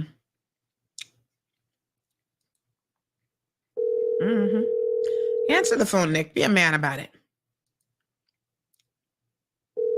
Come on, Nick. Pick up the phone, son. Pick up the phone. Uh-huh. Yeah. He's not going to answer now, though. I'm sorry. He called us back, not realizing who it was. Yes, sir. Kathy says the court needs to, when they get their divorce, they lose their rights and to leave that they need to do woman or man. Well, if he's convicted, I believe is how it works, and he receives a certain sentence, then he is definitely ripe and eligible for deportation, provided his Caymanian spouse, which we've not yet been able to figure out who on earth is keeping Nick in the Cayman Islands. What Caymanian fool that would be. But listen, this guy here, the other Miller, we have on good notice that he's actually working on people's job sites, painting today. So while they're out there scamming people and whatever, they're also involved in out there working from other people and getting money. This is just, my goodness. Someone says, Sandra, I gave Mr. Talbert $950 for one work permit, and he thieved my money and only do a 3 morning, Miss Sue. It's not the congestion. Try. If you get coarse on your throat, please do commercial breaks. The rest, yeah, it's hard to do that, but yes. Thank you so much.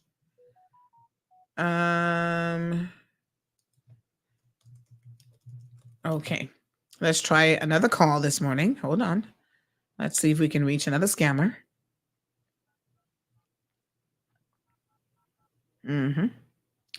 Let's see.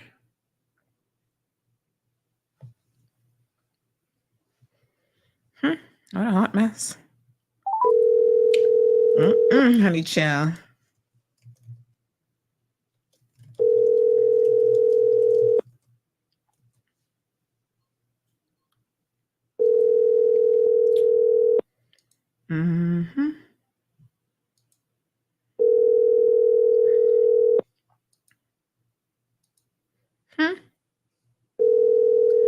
He's busy painting. I'm sorry, but the person you have called is unavailable. So that one's unavailable. He's painting. All right. Okay, so anybody knows how to reach Amy? This lady, her name is Amy Randolph. You're being asked to please contact the young lady whose vehicle you hit. We understand that the vehicle was hit on Saturday night on West Bay Road. And so, yeah. So we're asking for you to please make contact with the young lady whose vehicle you hit. Some confusion here about insurance or lack thereof. So Amy Randolph, you're being asked to please contact the victim, or you can go to the nearest police station and inquire about the vehicle that would have been hit in a recent collision. But they decide to leave Jamaica to do their dirt elsewhere. Yes, on a given Jamaica bad name, stop your foolishness. Oh, my goodness. Albert, good morning, says, agree with you 100%. The bunch of them were fighting against Mac with Health City Project. Now there's no place like it. They have no vision. Well, since y'all are hell-bent on talking about McKeever this morning, let's talk about McKeever this morning. So we left the program yesterday talking about how he recently got this parliamentary secretary position. No one has ever said, and I want to make this, if I haven't made it clear already, I want to make it abundantly clear.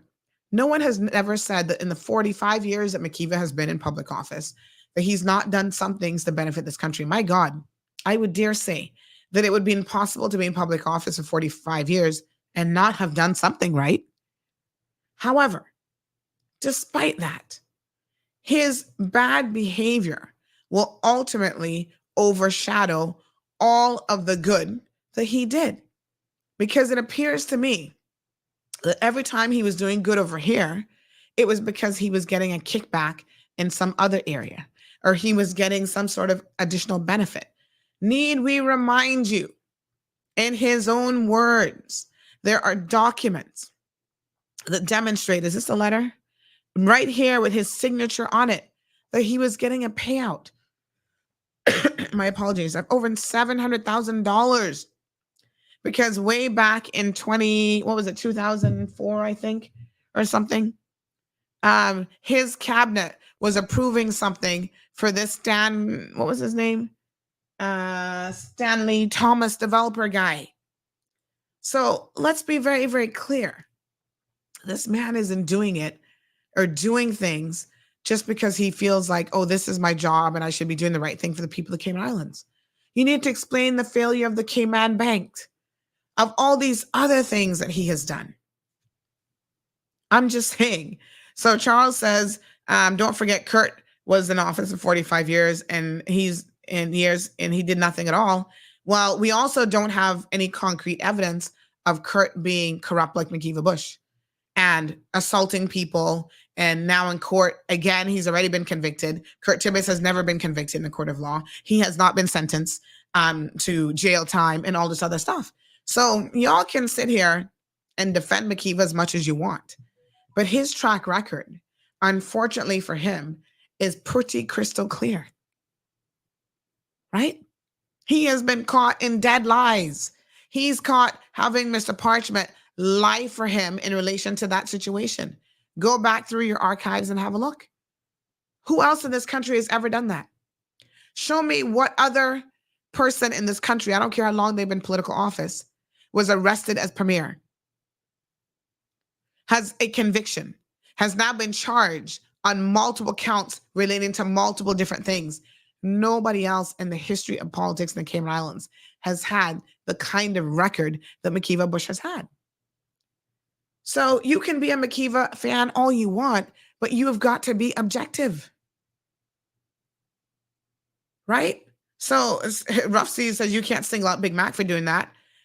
Then show me the evidence of somebody else having the stupidity to put it on a government fax machine. That is how bold this man was, right? Because he believes he is untouchable. Anybody else, I mean, let me be honest here. If you were going to take a kickback and get money on the table, you wouldn't be so stupid unless you are so used to doing it back then and it was so run of the mill and so usual and normal for you. You could stick letters like this on a government fax machine telling people to pay you the balance of $300,000. I mean, really and truly. I'll wait here all day and into next year for you to demonstrate where anybody else has ever done that. The rap sheet for this man is long. Y'all have got to stop defending McKeeva Bush. He should not be in public office. By the way, let's back up. Y'all can say what you want about Americans. But one thing I will say is Americans, you can only do so much and no more before they're going to stop you, even if you are a member of their political party. So last week, I think it was, we reported on this U.S. representative who was voted out and removed from office. Let me see here if I can find his name. Remind me of his name again. The one who was telling all these lies. Oh God. He was so full of so many lies that his mother was in 9/11. I mean, this guy just told lie after lie. It was just so shocking, right? So finally, last week, they what is his name again? They removed him. Was he a senator? Let me see if I can find his name. They finally removed him from public office. I think it might be one of the first. Santos, thank you so much, Kathy. One of the first times, or one of the few times, I should say, that this has ever been done. My God. It is just shocking, George Santos. It is just shocking, right? That he got elected on a bed of lies, and he actually thought that he could maintain that situation. He was represented for New York, 3rd Congressional District, and he was removed. By the way, just this morning, he's now in plea talks to try to resolve his criminal cases and his criminal charges. They removed him from being a congressman. They voted him out. In the Cayman Islands, we don't have the ability in our constitution to hold people accountable or elected officials at that level. So they could commit all kinds of crimes, murder, it wouldn't matter. And we cannot hold them accountable until we go to the polls. There's no right of recall. There's no right even within the MPs for them to have a vote to remove a specific member. My gosh, it's absolutely shocking. And because he is the Teflon Don that he is, and he makes all of these power plays, and believe me, there's no loyalty amongst any of them. You know, nobody can't tell me that McKeeva Bush did not have a paycheck either handed to him, or his legal fees have now disappeared and were paid for the move that he just made the other day. And then he was further rewarded by being given a cabinet secretary job. The man has, Denver says, oh, that's an old story now. Denver, the point of these situations is to demonstrate he has been doing this as long as time, time is rope or whatever. He has been doing it forever, and he has consistently gotten away with it. And that is why he feels like he can continue to do it and that he will never be held accountable. So you're happy to just say, oh, well, let's forget what people did in the past, especially when they haven't learned their lessons and they continue to get themselves in trouble and continue to have this bad track record? It's like, come on. At what point do the people of the Cayman Islands elevate their standards and say enough is enough? Really? Okay, so he did his job. Jess says he fought a hard battle for Health City. Jess, you're paying the man as premier, as leader of government business, over $300,000 a year, plus he's pensionable and all this other stuff. You think he should be working less? You think that he should not have delivered anything at all in the past 45 years for the people of the Cayman Islands? It is just striking to me how incredibly low our standards remain. Why is that? Why is it that it's even debatable that this man should retire from public office if he had any good sense or decency about him, or be voted out by the people of West Bay? I mean, you can like a person, but you have to be able to separate your like or dislike, for that matter, of an individual and look solely at their behavior and the things that they actually do. His behavior, folks, has been more than egregious. And no one has done this to McKeeva. This is not, people making up a story on him. That's not what's happening here. This is him doing this to himself. How many times are you going to be charged with offenses against women? Quite serious offenses against women. Before people go, maybe we have a problem here. How many victims are you guys willing to discredit? I'm just saying, at what point do you say enough is enough? Nobody's taken away from his credit, but we also have to, Charles, hold him accountable for the things that he did. It is what it is. You say Kurt Tibbetts did nothing for this country for 25 years. Like I said, Kurt Tibbetts also has never been arrested. He's never been convicted. He's never been charged multiple times. There's no letterhead with Kurt Tibbetts' name on it saying that he was getting a payout for over $700,000. Send the balance of the money because we just made the cabinet decision. There's no video of Kurt Tibbetts assaulting a woman. I mean, the list, Kurt Tibbetts was involved in the demise of a First Cayman Bank that actually saw little old women, some of your own mothers and aunts and, sisters, lose their little life savings in that bank. And go back and read the history of how that happened, how he lied. He was not a board member. He was not this. He was not that. Yes, let's give him his jacket, but his jacket is full of a lot of holes. And you cannot deny all of these things if you're looking at the man. So how is this going to go? We can only talk about the positive as an elected official, the things that you actually expect him to do, that he's getting paid handsomely to do it. He's not doing it as an altruistic move or out of the goodness of his own heart? Anyway, listen to me. It is obvious that him and Juliana O'Connor Connolly are two birds of the same feather. And this woman has zero scruples as premier, as far as I'm concerned. Because whilst you have an individual, let me remind you of the political landscape here. She was just in the progressive, and she still is a progressives in their camp, right? They were claiming that they would never work with McKeeva Bush again, yada, yada, yada. Or, he's got all these new charges. When the new charges came out the other day, what were they doing? They were pressuring Wayne Panton, or remove him. You need to do this, you need to do that.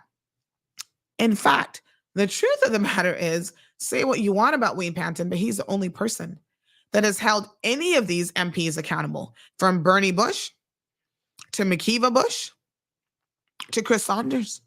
He's had to reprimand or outright fire 3 of his own government people, 2 ministers, and then McKeeva Bush as Speaker of the House. Holding them accountable has cost him politically. And it's so ironic that the progressives, on the one hand, was asking him to hold McKeeva Bush accountable. But on the other hand, look at them now. Are they asking Juliana O'Connor Connolly? Why is she giving this man the position of cabinet secretary?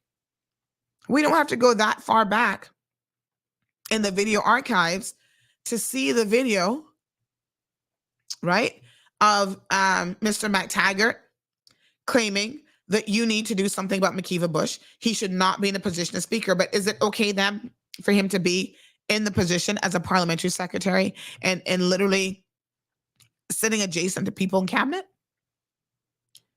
So why is it that the progressives have had nothing to say in relation to this move? Well, it's very, very obvious.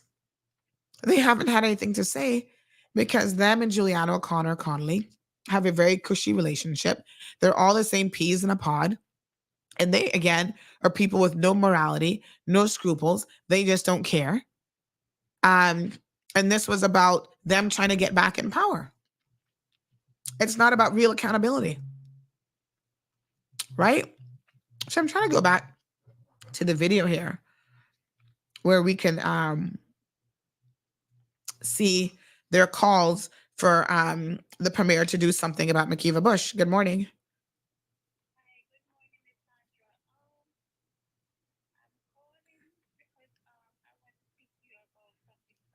Yeah, but I'm on air, so you can't speak to me about anything private right now.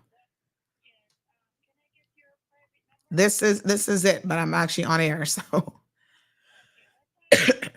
this show ends at 10:30. Mm-hmm. I'll do my best to remember. Yes. Mm-hmm. I'll do my best to remember, but I'm literally in the middle of a show talking to everybody on air. Okay. Okay. Yeah. All right. All right, folks. Try to remember. I'm on air till 10:30 every morning. So, yeah, there's that. So I was trying to go back to see if I could find the video about the progressives calling for this previous premier to do something about McKeeva Bush. It wasn't that long ago. I can assure you of that.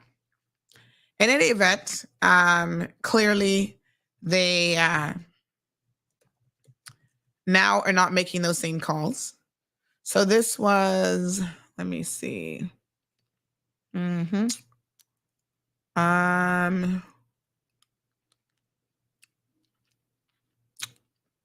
Okay, this is October.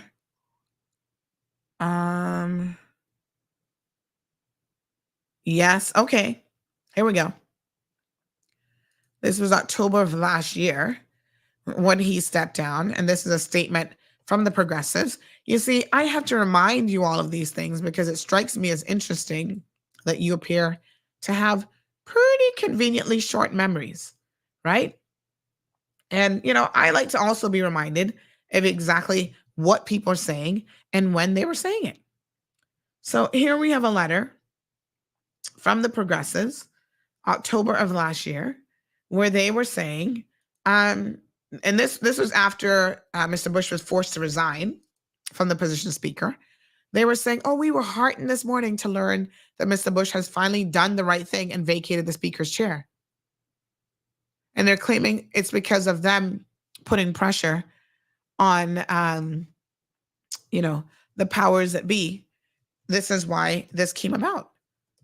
So my question to you now, why just a little shy of a year and a bit later, are you not putting any pressure on, let me see.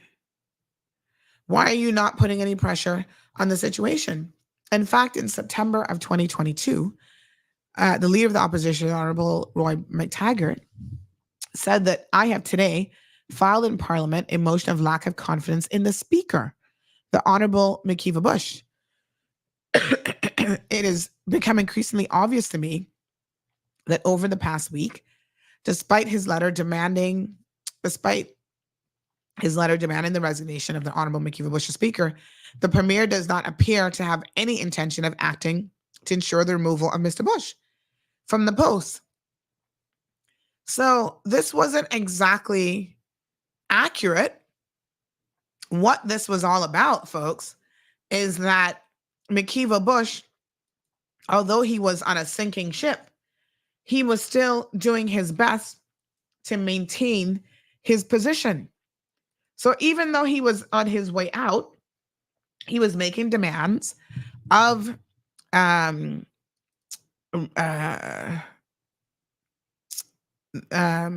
was making demands of former Premier. I've just had a brain fart. Hold on. Wayne Panton, to be compensated monetarily. So let me understand this and try to explain this to you guys. He being Mr. McKeeva Bush, right, was supposed to be on the outs because of his own egregious behavior. Nobody does anything to him because of his own decisions, right? They're saying to him, we're trying to give you an opportunity. Instead of saying that we're removing you, we're trying to give you the opportunity to resign and save a little bit of face if you have any dignity left. He's still in the background making demands. I want this, this, this, and this. He came with a bucket list.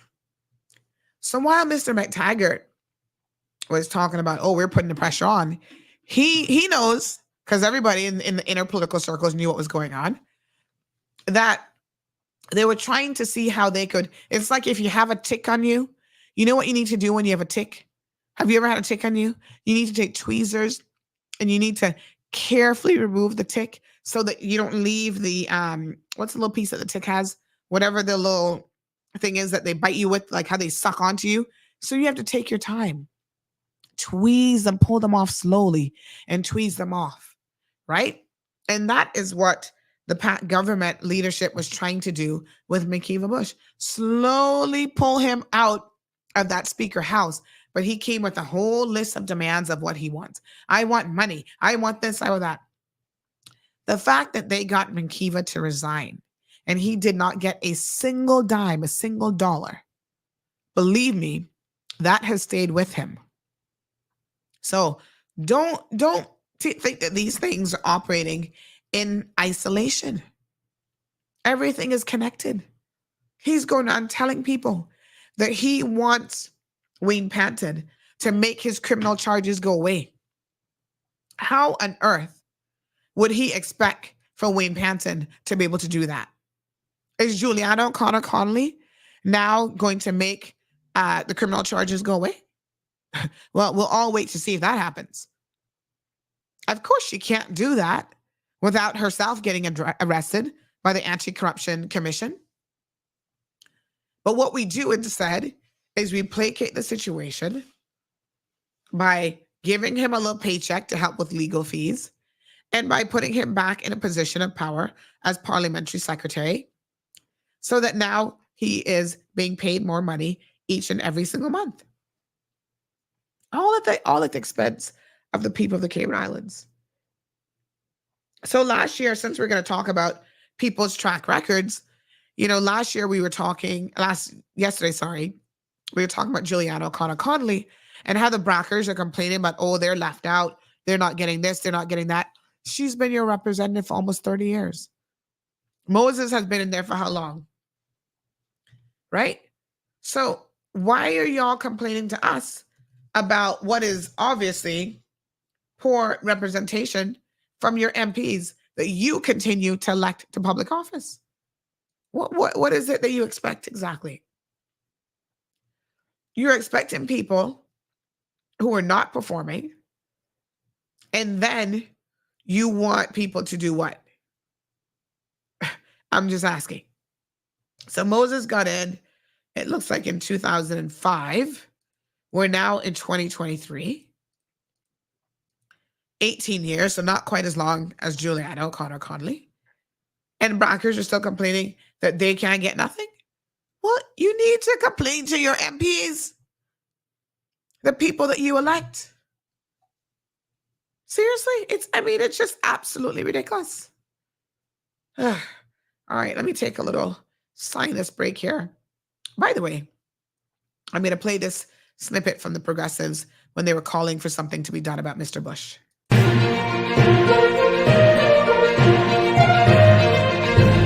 My fellow Caymanians and residents, I have today filed in Parliament a motion of lack of confidence in the Speaker, the Honourable Makiva Bush. The motion is seconded by Ms. Barbara Connolly, MP for Georgetown South, and supported by the entire opposition. It has become increasingly obvious to me over the past week that despite his letter demanding the resignation of the Honourable Makiva Bush as Speaker, the Premier does not appear to have any intention of acting to ensure the removal of Mr. Bush from the post. The most recent confirmation of this is the Premier's excuse that the opposition's filing of a motion of lack of confidence in the government somehow complicates his handling of the matter of Mr. Bush, and he went on to question the opposition's priorities. But given the Premier's failure to act, despite the deadline given to Mr. Bush having passed, and Mr. Bush refusing to step down, I now have to ask the Premier, what are his priorities? I suspect that they are all about desperately trying to keep his government intact. Nonetheless, if the Premier insists that he will dither on with this, as he does on everything else, then it becomes my responsibility to do what the Premier is afraid to do. And so, I have brought the motion to ensure that Parliament has an opportunity to decide whether the Honourable Makiva Bush remains as Speaker or not. I remind the public that it was the Premier who took Mr. Bush into his government following the last election, and it was the Progressives who decided that it was better to be in opposition than to again form a government with Mr. Bush. Thank you for listening, and may God continue to bless these beautiful Cayman Islands.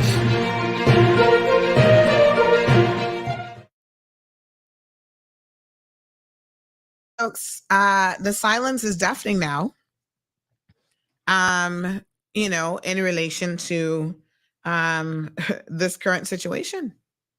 He last week was appointed as parliamentary secretary. Let me tell you exactly what now falls under Mr. Bush. I think he's going to be working with Dwayne Seymour. Let me see here. And what other ministries is he going to be in? So yes, among 3 UPM political secretaries is Mr. Bush. Here he is with the governor. I'll show you guys this picture in case you might have missed this news snippet. And he will now be falling under, I believe it's Dwayne Seymour and what other ministry? Give me 1 second here. Just going to confirm for you guys. So here we go.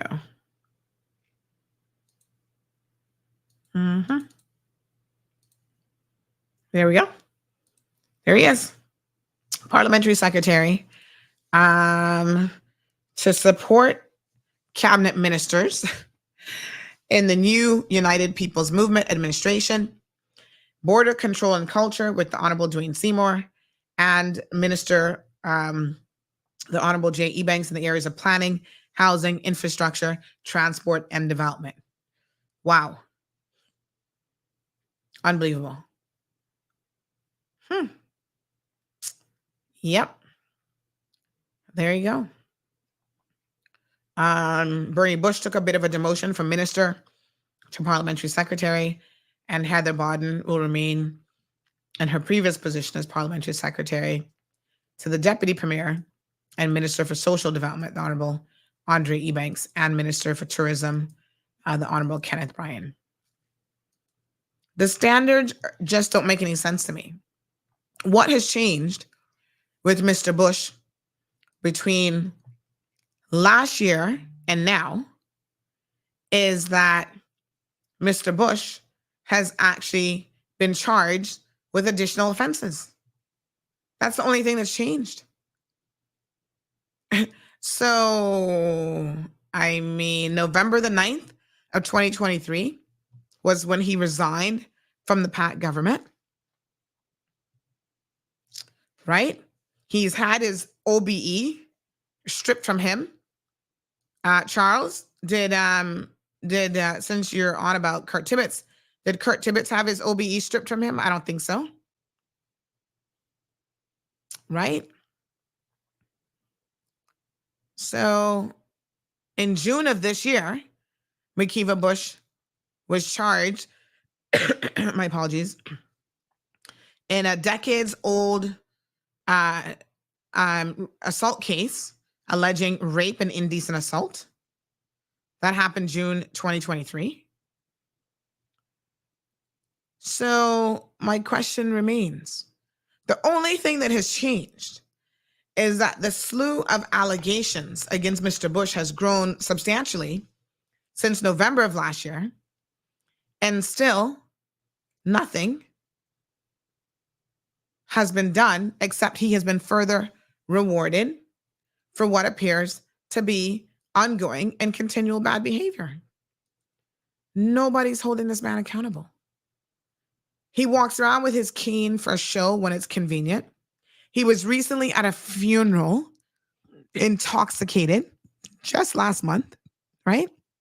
This man is not changing his behavior. He's trying to fool the people of the Cayman Islands, walk around with the little cane, and then when he's ready to go to a party or go out drinking or whatever, he throws the cane down, and all of a sudden he doesn't need it. He seems to have a very miraculous recovery program. There is no such thing as a retirement age for parliamentarians, Perla. So if you really think that that's going to happen, mind you now, we need to find the video clip of him saying this is his last term and he's going to resign, because we all know both him and Julianne O'Connor Connolly have claimed that they're not going to run again for public office. We all know that that's a lie. I'd be willing to bet the farm that that's not going to happen, that they will both be running. So back in November of last year, on the heels of his call for resignation and all this other stuff, right? He resigned from Speaker. He then claimed that he's made the decision to not run the next time, God's willing, he said, Wednesday afternoon. Claims that being in office for 40 years is enough for him. Excuse me. Let's see. Because I bet you come 2025, he's going to run again. But I want to remind you guys, he said it. He's on record of saying it. This person says it's funny because McKeeva Bush is not in need of a cane or walker during happy hour. All right, let's move on from politics, folks. By the way, the government is going to be increasing fees They just doled out millions upon millions of dollars to buy what they think is a support of Sandy. I have defense on Mac drinking. Yes, he said it. Defense. I don't understand what that means. You have defense on him drinking? You're defending him that he's an alcoholic? I'm not sure what that means. But the government is now looking at ways to increase revenue because they were never in a good fiscal position to be giving out money in any event. So they have now finally acknowledged that there will be some fee increases that are going to be coming. One of the things that they haven't exactly said, but I've got my ears to the ground and we are paying very, very close attention. Someone says that what you need is a poll about getting some of these crabs off the island, please. So Charles is batting for that thief again. Charles, you need to go home to your good wife. You were the same one, that same Makiva. I think something's missing there. Makiva don't need his cane or walker during happy hour. Charles looked like he has dementia and he's getting forgetful. Oh, someone mentioned that we're off here. So let's play some music in order to get back on air. So give me one quick second here. Get your water ready. Get your tea ready.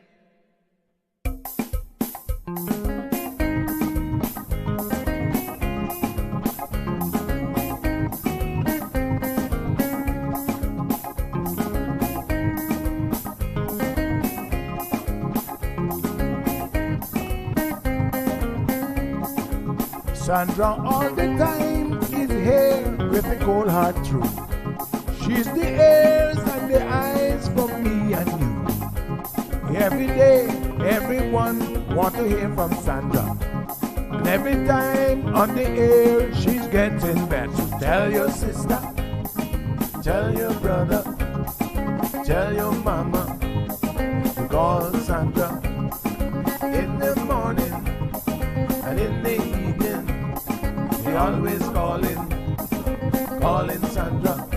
And when they start fighting, they calling Sandra.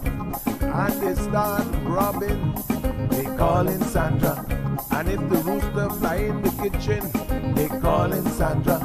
And when they want to get the money, they calling Sandra. And even when they lose their honey, they calling Sandra. Every day, everyone wanna hear from Sandra. And all the time on the air, she's getting better. Some people say, honey child, that she's a savior. She's not afraid to say, and she will tell you. Tell your sister, tell your brother, tell your mama to call Sandra in the morning and in the evening. They always calling Sandra. Tell your brother, tell your father, tell your mama to call Sandra in the morning, in the evening. We always calling. All right, folks, we should be back on air now. My apologies in relation to that. There's something, there's a new AI situation there that takes us off air. So listen, this is pretty wild, but yes, someone just messaged me and said you need to go and listen to Makiva's Bush, his speech last night, because last night he's already changed his narrative and saying that if he decides to run again, basically saying he may more than likely run. The man just said last year he's not going to run again. You can't even take him at his word. My God. What on earth? No, sir. But I knew it. Same thing. I'm telling you. I'm not a betting person, but if I were, Juliana O'Connor Conley is going nowhere. She has a school now that she needs to continue to try to push. She is going to run again. Why do y'all need to lie to the people? So bold-faced. Let's talk about board appointments, and then I want to talk about this. Big shout out to Berman Scott for that song, by the way. let's talk about the ridiculousness that we have here with board appointments, which is another political hot mess. Another way to give people kickbacks, folks, is to appoint them to boards. I have refused board appointments. First of all, I don't think that it is morally or even legally, it should be against the law, but I know it isn't, that someone in my position who is part of media, has a talk show, whatever, should even be approached about being on a board. When I was approached, I declined without even a second of consideration. I'm telling you, I said it very, very quickly. No, thank you. I've sat on a board before many, many years ago. I was on the business licensing board. So it's not like I don't have experience sitting on a board. I know what it involves. I know the commitment. And I still turned it down because it doesn't make any sense. What board could I sit on that at some point I may not have a potential conflict of interest? That a story might not come up about that entity that I have to report on? I wouldn't even compromise myself and put myself in that potential situation. Now, boards are a hot mess, but there have been some recent changes to the Caymanian Status and Permanent Residency Board and the Business Staffing Plan Board. Now, I'm not going to get into the first one too much. Tony Powell, is that Tony Powell from Breakers? That's Alden's BFF. So I see the progressive seems to be moving up with Juliana back in the helm. Huh, interesting. Mm-hmm. But let's have a look at the next one, which is the Business Staffing Plan Board. Now, this one needed to change, folks, because remember the people who were on this board, the chairman was Richard Barton. I didn't have an issue in principle with Richard Barton being the chairman, none whatsoever, until his deputy chair found herself in a bit of a situation where she was administratively fined for being in breach of the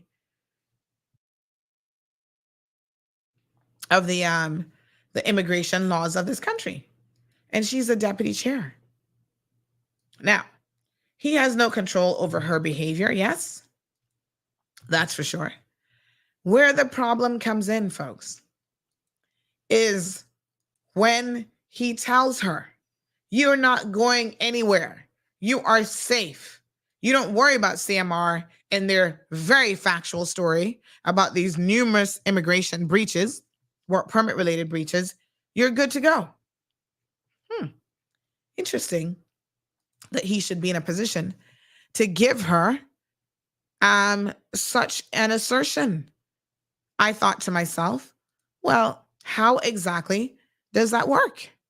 How is he able to do that? Well, he does it all right. He's now out, along with his deputy, Dawn, and a few others. There's some, I think Sherry Ann Smith might be the only board member that's left, and all the other ones are probably new board members. Now, one of these that I think is rather interesting is a placement as deputy chair, my apologies, of Mr. Oric Connor. I paused when I saw this. One second, folks. Get your water ready, get your tea ready.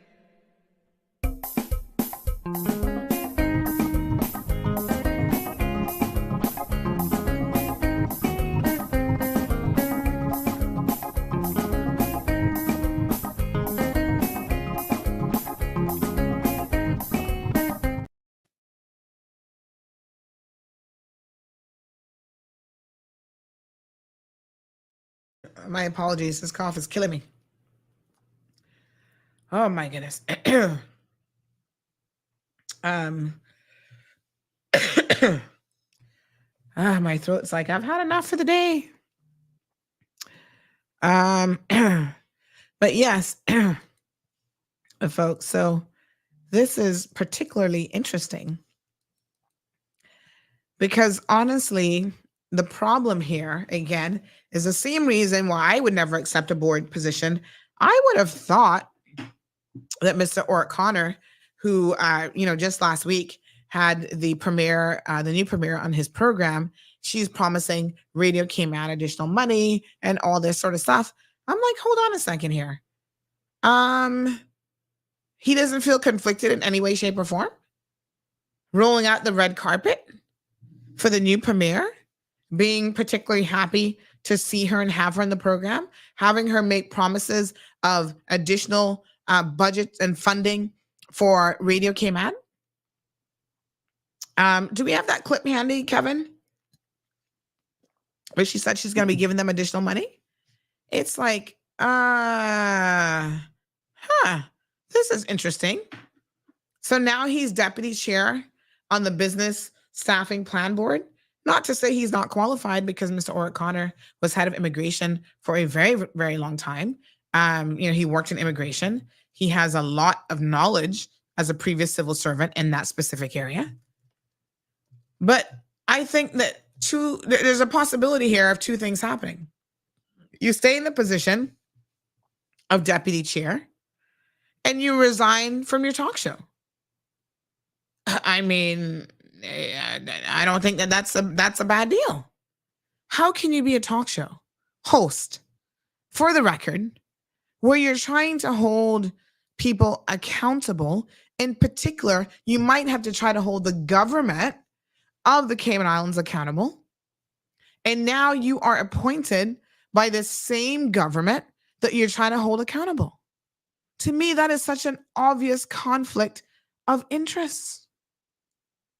I am not quite sure that I understand how anybody in their mind can justify this sort of an appointment. Am I just being over the top here? Am I the only one who sees a potential issue? Come on, be honest with me. Is this just me being a little bit too hard on the cold, hard truth? What a hot mess. Star Rose, good morning. Says, get some vervine plant and dry it for a few days, then boil and drink it. Great for the cough. Thank you very, very much. Rough Sea says, that's why they all talk on radio came in. I think something's missing there. Dean, good morning. Says, lick on a little bit of brown sugar. It soothes the throat. Oh, what a mess. Debbie says, Tony and Alden are cousins. They're also very, very good friends. He was on his campaign platform. Remember that? Talking about he's a hard man for dead or something like that. He's jumping up and down against his opponent, Mr. Samuel Jackson. And he's also, he knows where the bones. Hold on now. Let me think about how I want to say this. I was going to say that Tony knows where the bones are buried, but not really where the bones are buried. He probably knows more about where the legs were being spread down at Breakers with the Spanish girls meeting up with the previous premier, Mr. Alden. What a mess. Scott says, will they now review applications other than suspected marriages of convenience? I don't think the schedule is going to improve in any way, shape, or form, but okay. Thank you guys for the love on the song. I'm going to keep that in the studio.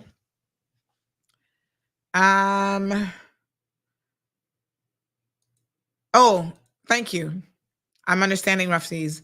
Rough Seas saying that's why they all go to Radio Cayman. Yeah, I mean, government owns Radio Cayman. So let me be very clear. I guess as a government-controlled media, there's only so much that we can expect from Radio Cayman in terms of reporting. They can't afford to ruffle any feathers because the same way that they can add to their budget as we like you, pat on the back, we're going to buy your support. If Radio Cayman does something that the government doesn't do, they can likewise say, or we're going to pull from your budget. So that's interesting. Huh. Darlene says it's not the first time. Darlene McKenzie says this is not the first time being your premiere. It's the second time. And yes, and the first time, let's try to be very, very clear. The first time she got it by pulling a coup on none other than McKeeva Bush. My gosh, these politicians, I don't know how they sleep at night. I mean,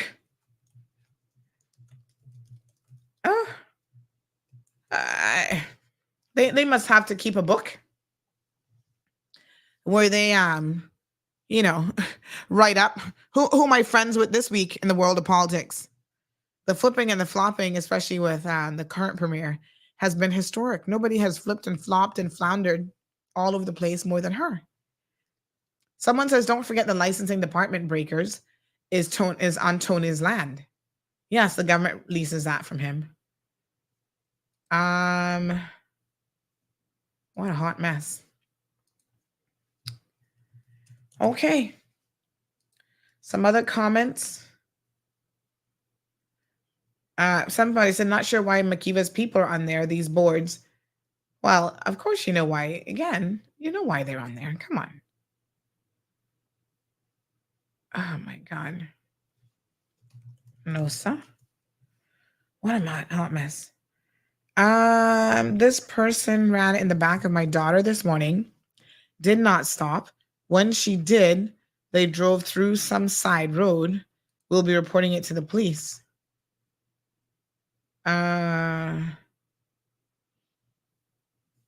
Okay. No photos? Folks, you guys have got to get a dash cam. I'm telling you, there's so much foolishness that goes on. Oh my gosh. Unbelievable. No, sir. You got to be able to capture it. What a hot mess. So this person says, Sandy, the second Miller, this is the one whose name is Talbot now, commonly known as Slicer, marry a very old Caymanian lady. Nick have a close immigration connections working with. Oh, really? Huh. That's interesting. Thank you so much for sharing that bit of information. It does make you wonder how they're able to get away with so much. Huh. What a mess.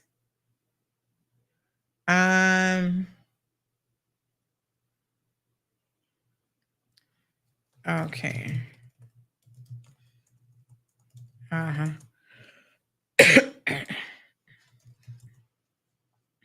Okay.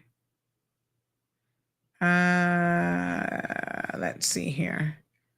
Just a second. Okay. 936. Oh, good morning, caller. Hello, good morning. Morning, how are you? Morning, Sandra. How are you doing, my love? Oh my gosh, trying to survive this cough, huh? Yeah. Good old salt water is a good cure for that, you know. Yeah. It kills whatever bacteria is acting on you. And then, of course, you got your honey and your lime and your raw garlic, all that can help. Mm-hmm. Yep. Sandra, listening to you, Mom.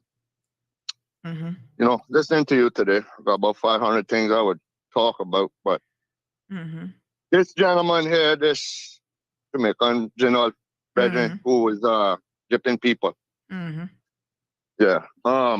What position could he possibly have within our system of immigration here in Cayman that would give him even the opportunity to be scamming people like this? Like, what system do we have where this Jamaican guy can be facilitating work permits for other people or working under that guise? Because if we're going to look at this, and obviously we have a police service who are going to be saying, oh, well, this is a civil matter and blah, blah, blah. Right? Yep. That's a huge problem for Cayman, just to start off, right? But what position could this man have any opportunity to be doing what he's been doing in the first place? Does it not point directly to an institutionalized corruption from the get-go? Or is there something I'm not understanding? Boy, listen, we are all asking the exact same question. And I do not get it. I don't get it. Well, I don't know what more has to happen in Cayman or how just dirty everything needs to be before people will finally begin to demand some positive changes moving forward, man. Because you can't look anywhere and not see this crap going on. Yeah. Right? And if the powers that be that we have here in Cayman, we are between a rock and a hard place. But we're talking about a justice system that more often than not is failing the well-being and the interests of the Cayman Islands people. Yes. And we have a vast majority of those within positions of leadership who are quite obviously, over the generations, have proven themselves to be more content with taking advantage of these disparities, these inequities, these inadequacies, yes, than actually making the positive changes that Cayman needs in order to try to move forward in a positive direction into the future. I mean, yeah, I'm baffled just like you are. Because the thing that I always say, right, if someone like him can get away with it and he, on the face of it, does not appear to have any clout that we can see and that we're aware of, what about the people who do? Imagine what they're doing. Exactly. No, this is not new. And we can take this one, General, we can go right on up the line and look at the firms who make a living doing this and so on and so forth. When I heard you talking about McKeever, right, and I see Charlie and I see a couple other people there trying to stand up for him and come in with their whataboutisms about this one or that one. Yeah. You're losing the point, folks. We're talking about people who have been guiding the trajectory of the Cayman Islands. And the negative consequences that are all around us that everybody is complaining in about, one way, shape, or form complaining about, but y'all are still hanging up and still thinking that you are going to get anything better from these same individuals. And it doesn't work like that. Cayman needs positive change, but Cayman needs a paradigm shift. And I am well aware that there are people who would vehemently disagree with me. But Cayman, we are stuck between a rock and a hard place. And that rock and a hard place is the agenda of a crown wherein our own crooked ass politicians and others serve a purpose for them. Yeah. And the well-being and the interests of the crown will always surpass the well-being and the interests of the Cayman Islands and her people. I want you to look directly towards the Stan Thomas affair. Yep. And ask the question, why? Why was this man McKeever not held accountable? Exactly. For that transgression, basically stealing Cayman Islands money. Yeah. And this is not one incident, this is thousands of incidents over the years that have happened. And what do you say to people who are like, oh, well, that was in the past? I'm like, that a person's past, every single action is who they are. It's who they become. Well, then let's look at who is actually benefiting from it. The same people who have turned Cayman's once viable, sustainable tourism industry and corrupted it from the inside out, the outside in, wherein true ownership and stakeholdership of Cayman's tourism product is no longer in the hands of Caymanians. And then you have to think about those connections between those powers that be, whether it be local or colonial, and then you can begin to put dots together and connect why McKeever Bush has been allowed to continue. The man does not operate in a vacuum. Yes. Neither does any other individual who is a predator against his own people and takes money at the expense of a viable and sustainable future for the Cayman Islands and her people. But you have to begin to look, y'all. You need to be able to look at the other players involved. That man serves a purpose for the FCO.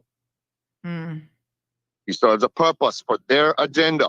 Their agenda is to keep not only the financial services industry going, among other interests, which will, with the present structure we have here in Cayman, will always rise above in importance for the well-being of the Cayman Islands and her people. We have to start looking wisely and judiciously and carefully and honestly at the root causes of why things are the way they are here. And that will require people to look their own self in the mirror. Amazing. But Thank if you. they're going to keep going like this, we're going down a bad road, y'all. Yeah. Thank you so much. All right.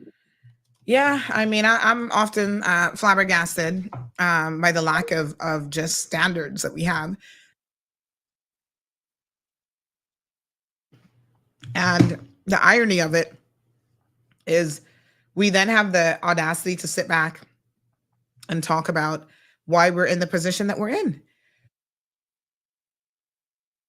How can we be in any other position when, you know, it's rotting from the head down?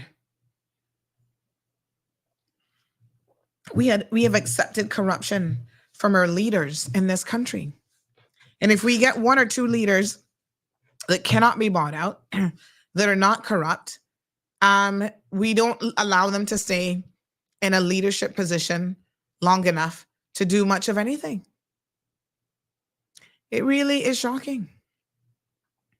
Thank you, Scott. Scott saying you can get dash cams as cheap as $99. So do yourselves a favor and invest in one.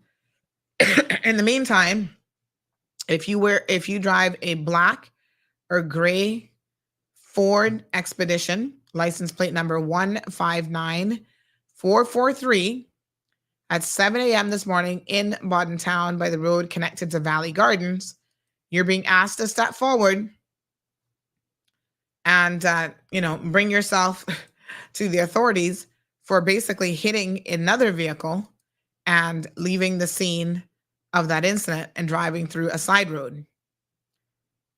Our people have no backbone. They have no scruples, but neither do our elected officials. So there you go. Starts from the top and it works its way down. I can't believe that people would think that they could do something like this and get away with it. Well, I tell you what, not as long as CMR is on the job. So we're going to put this up on social media. Whoever owns this black Expedition, you're going to be exposed today, honey child. And you need to be charged with leaving the scene of an accident, which, like I've said before, what the government needs to do is they need to update some of these really antiquated laws to bring them more in line with some, decent repercussions. Leaving the scene of an accident should be considered an extremely serious offense. So again, anybody knows who drives a black or gray Ford Expedition, license plate number 159443. You might be listening to the Cold Hard Truth as you're trying to do a sneaky link around the place driving this morning. Please get yourself together. You hit somebody's car and you left the scene of the accident. You got to do better. All right. So, Philip, good morning. How are you? Philip says, I don't know who this gentleman is, but he's hitting the nail on the head. Until we as Caymanians get rid of these recycled politicians, nothing will change. Instead, the love of money, power, and position will remain, which breeds corruption. No doubt, says Alejandro. Michael says, the man on the phone seems to have forgotten much fighting with the FCO to the point it nearly went to direct rule. How short are people's memories? Dean says, evil rules the world when good people do nothing. Amen to that. Perla says, Caymanians, please open your precious eyes and get informed. What a mess. All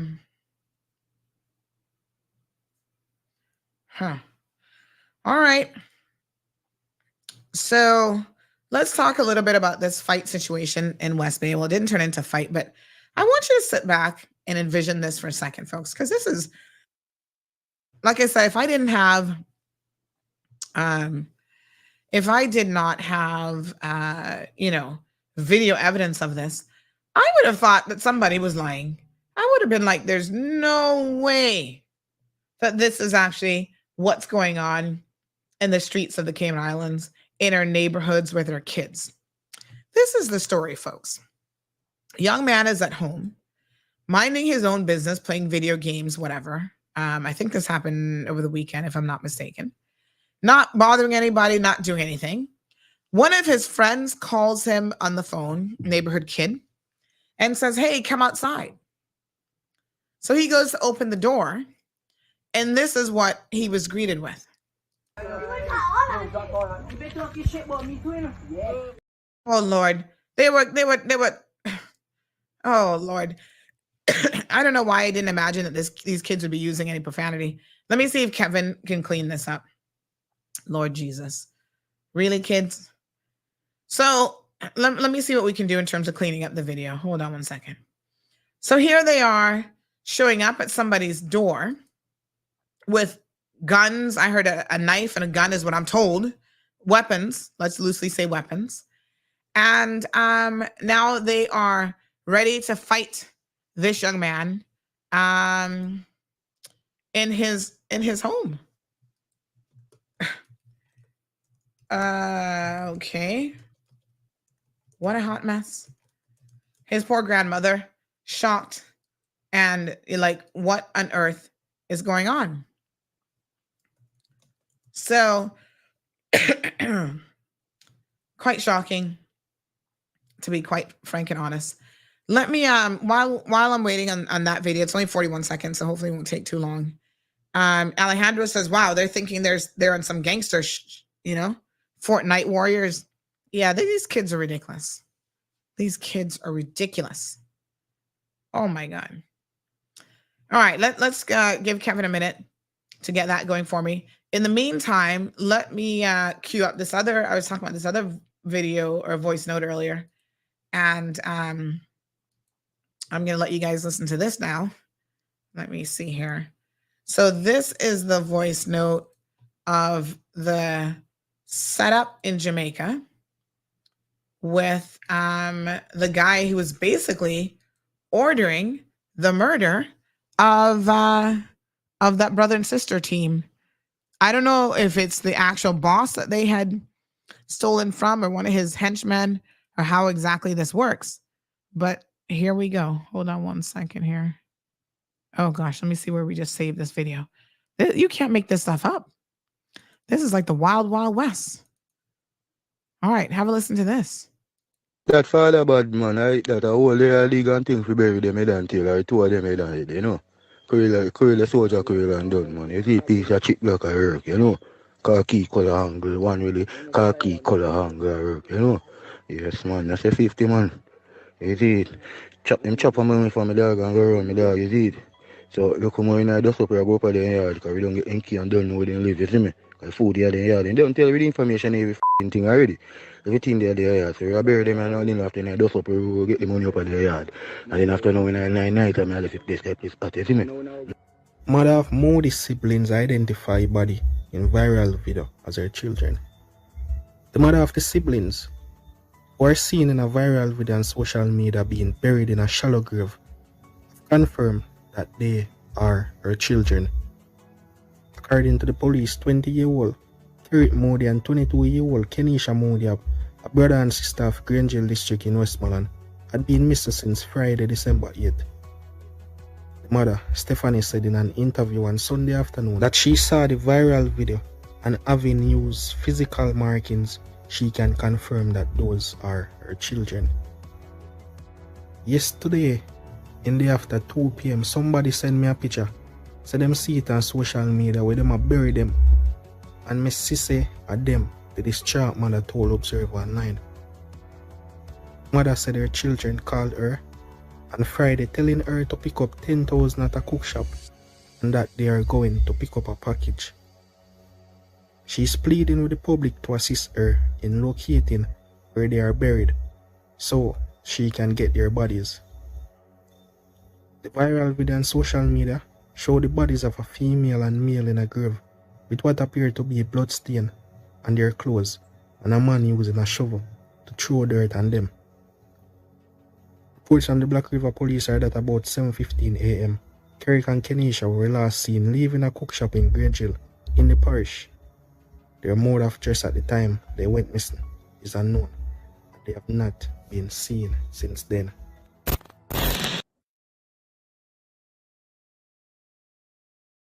All right, folks. So shocking situation. Like I said, you travel to a lot of these other countries and you live in these countries. They do not play with their criminal amongst themselves. They just don't play. So you heard the guy, he was kind of trying to speak in code, I guess, ordering and saying that this is what they were going to do. They know the money that is missing is in the house at this particular location, and they were going to get the money. So it's crazy. Patricia Bryan says, this is why a young man named Glenn and my brother Seaford were murdered. The same friend called them both outside, yes, years apart, calling them to their death. They were friends here and overseas. Wow. Very, very sad. Charles says 2 lives for only $50,000. Wow. Life is so cheap nowadays. Well, it was written, we reap what we sow. And that's 50K Jamaican dollars. How much is that in US? I have no clue what that is. What's the currency conversion? I know it's not very much money, but I think it's probably less about the money and more about sending a message that you just don't do those sorts of things. Okay. All right. So, what a mess. All right. So we're just going to wait on this video, but here is the thing. I'll show you the video with the youngsters, but this is what I want to say about this situation that's very, very concerning. When the RCIPS were called about the incident that night, their position is basically like, oh, wow. Jordan says that's $321 US. Wow. Damn. I can't even, $321. I can't even get you a ticket to Miami. But it goes to show you, for some people, that might be a lot of money. I don't know. But I think it's probably more about the message that you're not going to steal from the boss and get away with it. Wow. That's so crazy. Oh my God. Horrible. Thank you, Jordan. So yes, the police were contacted. Their position was,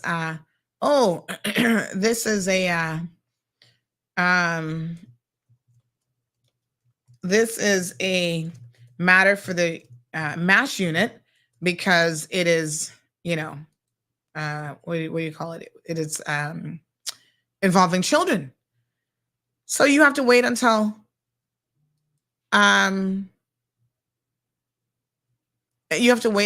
Monday when they open up. No. Say what now? No, going and you know that show, the first 48 hours is the most critical in any sort of a situation, right?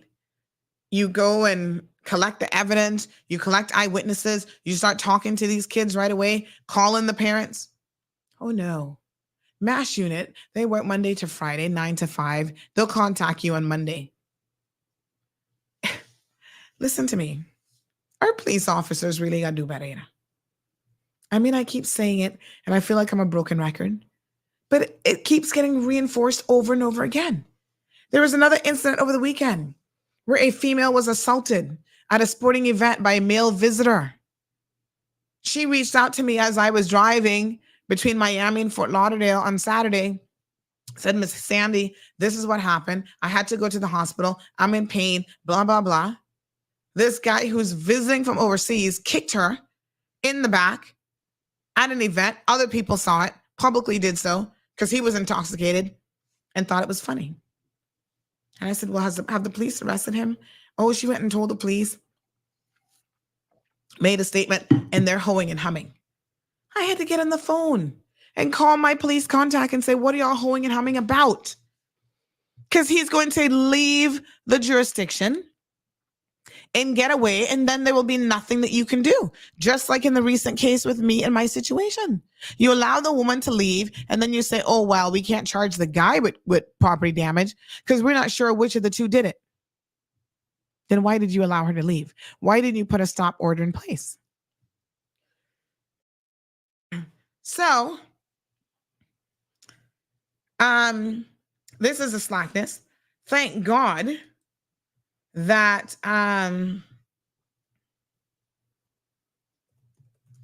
thank God, honestly, folks, that because of that phone call that I made, they were like, okay, we need to get on it. And they were able to go to his hotel and arrest him and put a stop order in place before he was permitted to leave the jurisdiction. Here's the West Bay incident, folks. Bro,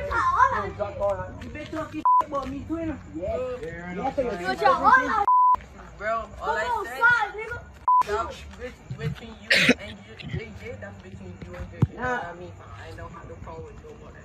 It's for lucky. Alright, and I'm gonna go about the business. What business?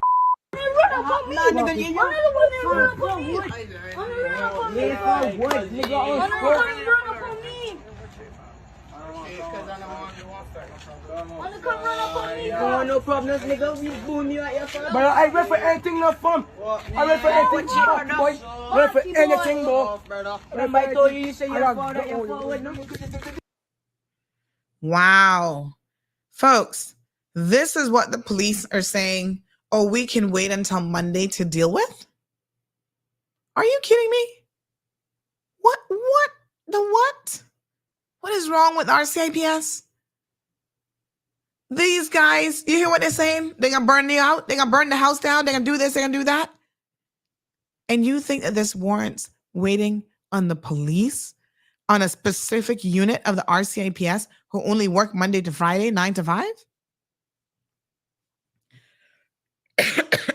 Folks, this is crazy. Ocean Ridge Heights offers an amazing opportunity to own a piece of land in idyllic Cayman Brac, right on the bluff, starting from $80,000. Located in a quiet residential area with high elevation, these lots are ideal for a future home or investment property and are sure to go fast. Cayman Brac offers a laid-back lifestyle, amazing pristine diving, limestone caves, diverse flora, along with amazing wildlife. Inquire about the owner financing options so that you can secure your piece of paradise today. With only a few lots remaining, these are sure to go before you know it. Contact Crichton Properties today on 345-949-5250 or info@crichtonproperties.com. So, folks, I mean, I can't make heads or tails of this logic that the RCIPS are using. Even Patricia says that back in the day, officers dealt with incidents, then called in the family support unit at the time, if necessary, and that would make more sense now. It just doesn't make any sense at all that little hoodlums can show up to your house. Yes? And, come with weapons in hand, threatening another young man who's underage, and the police response is, oh, we'll get to that on Monday morning because that is a mass units department. They're the ones who have to deal with this. Between Saturday and Monday, a lot could happen. The situation could escalate. And it appears to me that the RCIPS officers who are on the ground have no real concept of how their actions have a direct and immediate impact on a situation. They either allow it to escalate, or if they know what they're doing, they can help it to de-escalate. And in more cases than not, their actions are having a negative impact and allowing a situation to escalate and not the opposite. And that's really, really unfortunate. Sydney says he's going to call tomorrow's show. No problem. Johan says Cayman should not have to rely on CMR plus Auntie Sandy contacting her inside sources to pressure the authorities to do their job. Earn your paychecks and do your jobs. Pretty please. I mean, he would have been on the next flight. Luckily, they arrested him at the airport. And now he's been bailed. I don't know why they gave him bail for, but I'm hoping they actually kept the passport. Okay? Vanessa said I would be outside with my beautiful machete. Diamond Princess says these little kids need to be taught a serious lesson. They want to act like adults, hooligans, so treat them like adults. It's just unbelievable. I mean, you hear them. You hear what they're saying. They're threatening this kid, and not just him. I mean, he's saying, I not got no beef with y'all, just leave, whatever. Well, clearly they have a beef with him. And they're threatening, as far as I'm concerned, everybody's life in that building, in that home, including that of his grandmother. The RCIPS should take these sort of incidents extremely serious and shouldn't be telling somebody, wait till Monday. A special unit will make contact. Good morning, caller. Good morning, Sandra, again. Can you believe this? I can, unfortunately, I can, because this is the way it's going around. I would love to hear Mr. Kurt Walton's position on this directly as the Chief of Police of Cayman Islands, if it is acceptable and it is part of what he is teaching his officers or instructing his officers to do when faced with a potentially very violent situation such as this, to allow for such incredible dereliction of duty. Listen, Sandra, people here in Cayman are witnessing a lot of violent criminal activity that is happening and becoming more and more prevalent. And if we do not look at the reality that we are looking at a state of virtual anarchy, wherein the ones who are given the privilege of being the ones to stand in the gap in situations such as this and are constantly, whether it be fraudulent activity, well, guess what happens when somebody goes to every end they can to sort out a situation? Not everybody is going to bite the bullet and say, you know what, I would rather not go to prison. I would rather not get into trouble.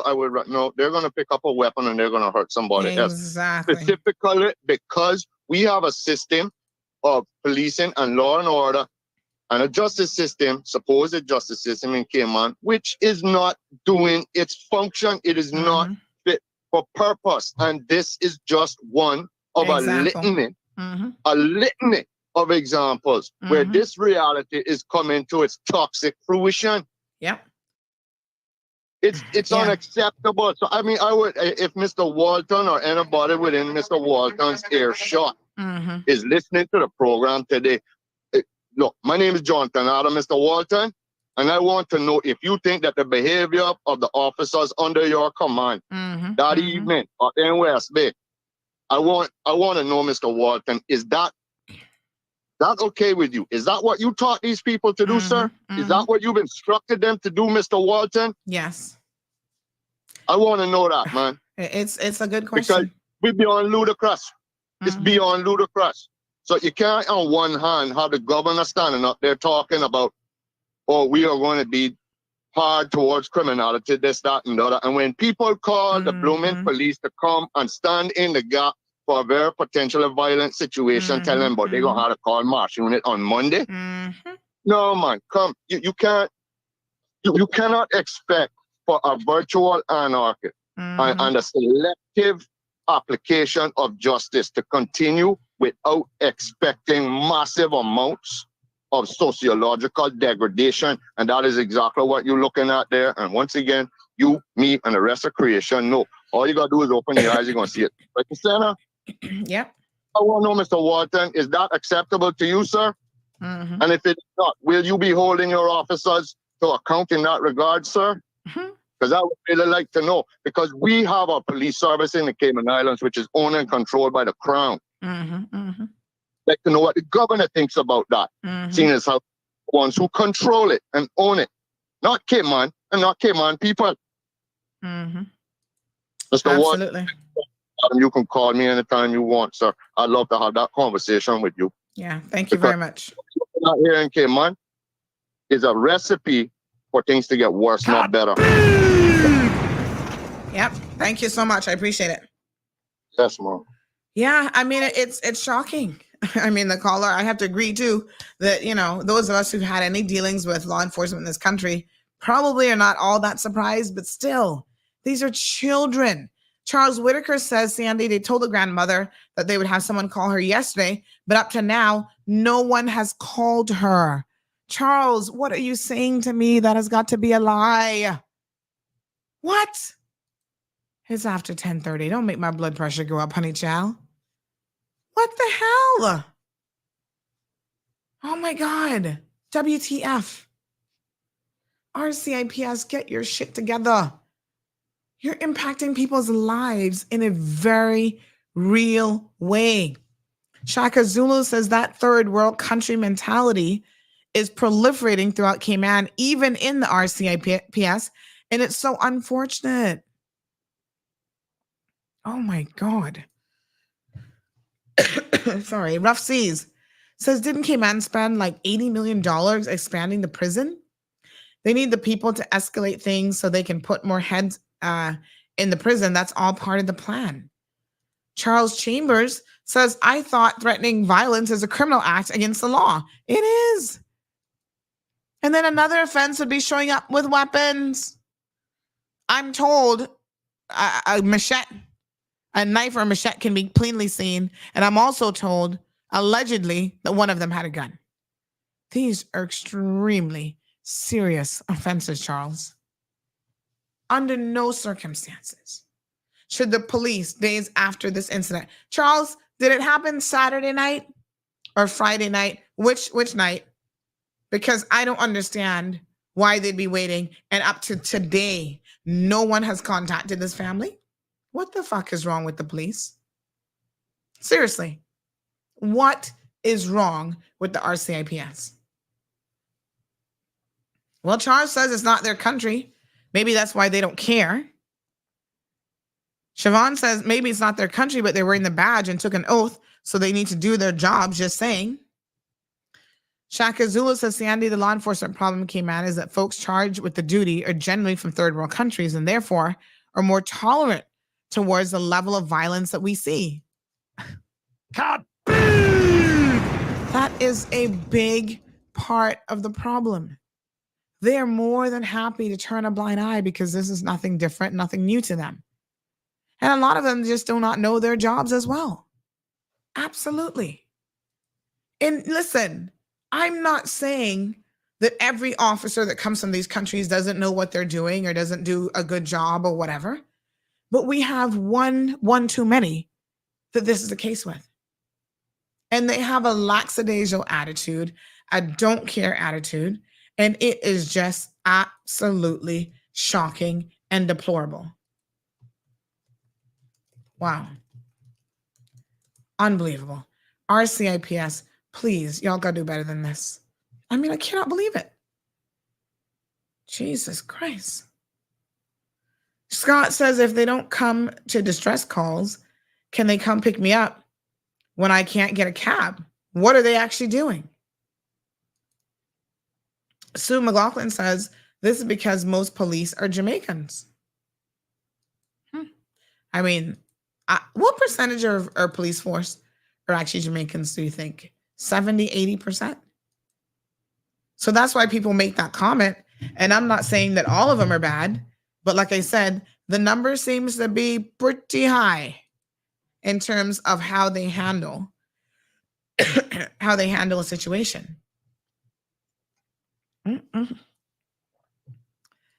Oh my God. Oh my gosh, what a mess. Folks, we'll reach out to the RCIPS. No, I tell you what, we're gonna do one better than that. We're going to put up the story because this is what they hate more than anything else, is being shamed into doing the right thing. So we're going to put up the story about how they have taken all this time and not responded days later to an incident, a violent incident, a potentially violent incident, threats being made, weapons in hand by these teen boys. Nothing has happened. Now, I'm sure that some of these children, I don't know which school they go to, if it's John Gray or Clifton Hunter, probably John Gray. But look at what the police have done. This happened on Saturday. They allowed these kids to go to school on Monday morning, where something could have gone down yesterday with that exact same child, and they had no intervention whatsoever in the situation. This is where, like I said, the police are causing people more harm than good when they treat situations like this.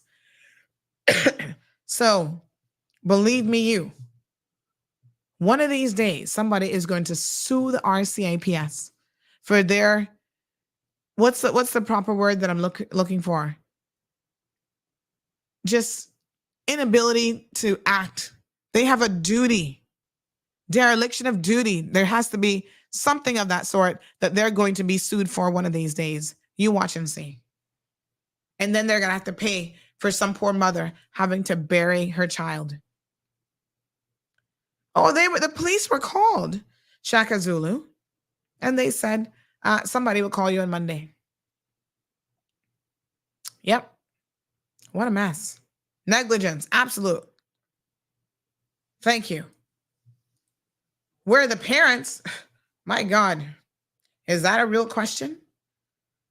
You think that my child could be out after dark anywhere, a teenager, and I don't have tabs on their whereabouts? They could be hanging out with other neighborhood children to walk around with a machete and potentially a knife. Where are the parents? When they bring these kids in, they need to arrest the friggin' parents if you want my honest opinion. Because the parents are also the ones that are failing our children. They're failing their children and putting other people's innocent children and their lives at risk. And let me be very clear. These are by and large Caymanian parents. We can't really point the finger too much at other people. These are our children. And cramped up John Gray that's overcrowded doing this kind of foolishness. Get your shit together, parents. Seriously. Unbelievable. Lord Jesus. Final call of the day. Good morning, caller. Welcome to the program. Hello, caller. Unbelievable. Good morning. Good morning. Jesus. Final call of the day. How's your throat? No, Oh, so good gosh. I can hear. Yes. Yeah. Oh, trying to push through. Yeah. You know that apple cider vinegar, Mhm. if you put a little bit of that in warm water and gargle, Mhm. it is also very helpful, you know. Oh, I For haven't for even your been throat. doing that for the last couple of weeks. Yeah, and then to that, just add a pinch of salt, but don't make it too strong because then it'll be too harsh. Mm-hmm, mm-hmm. But anyway, Yes, I just ma'am. wanted to say this. This is regarding the comments there about the police. Mm-hmm. What I would like to say on that is we cannot blame what's happening with the police on, as the people have put it, third world countries. Mm-hmm. Because just remember, these police officers who now wear these uniforms, drive up and down in these cars, they come, I don't know at what level, and they take up these jobs. I don't know that they've even gone through the training academy, like, I'm sorry, like the young officers have to do when they apply, that they go through that whole training process. Mm-hmm. And let us not forget, they have a standard phrase now that Mm-hmm. when you call them out, if it's not for a gun or a murder, they have a standard phrase. It's a civil matter. You have to go and see a lawyer. It's a civil matter. Yes. Now, my question to that is, half of these people cannot read and write. So who is Mm-hmm. teaching them this phrase? And then look, at who was heading up the police force for many, many years. Also, let us bear in mind the police fall directly under the governor. And so again, I ask the question, who is teaching them? They're not bringing this here with them. I'm sorry. Because if this was happening in their country, it would only happen one time. First of all, these people couldn't hold a police job in the countries they come from. Well, we've seen, unfortunately, that some of them have been officers in their own country. But what a lot of them do here, and I'll be honest with you, I've seen this happen a lot.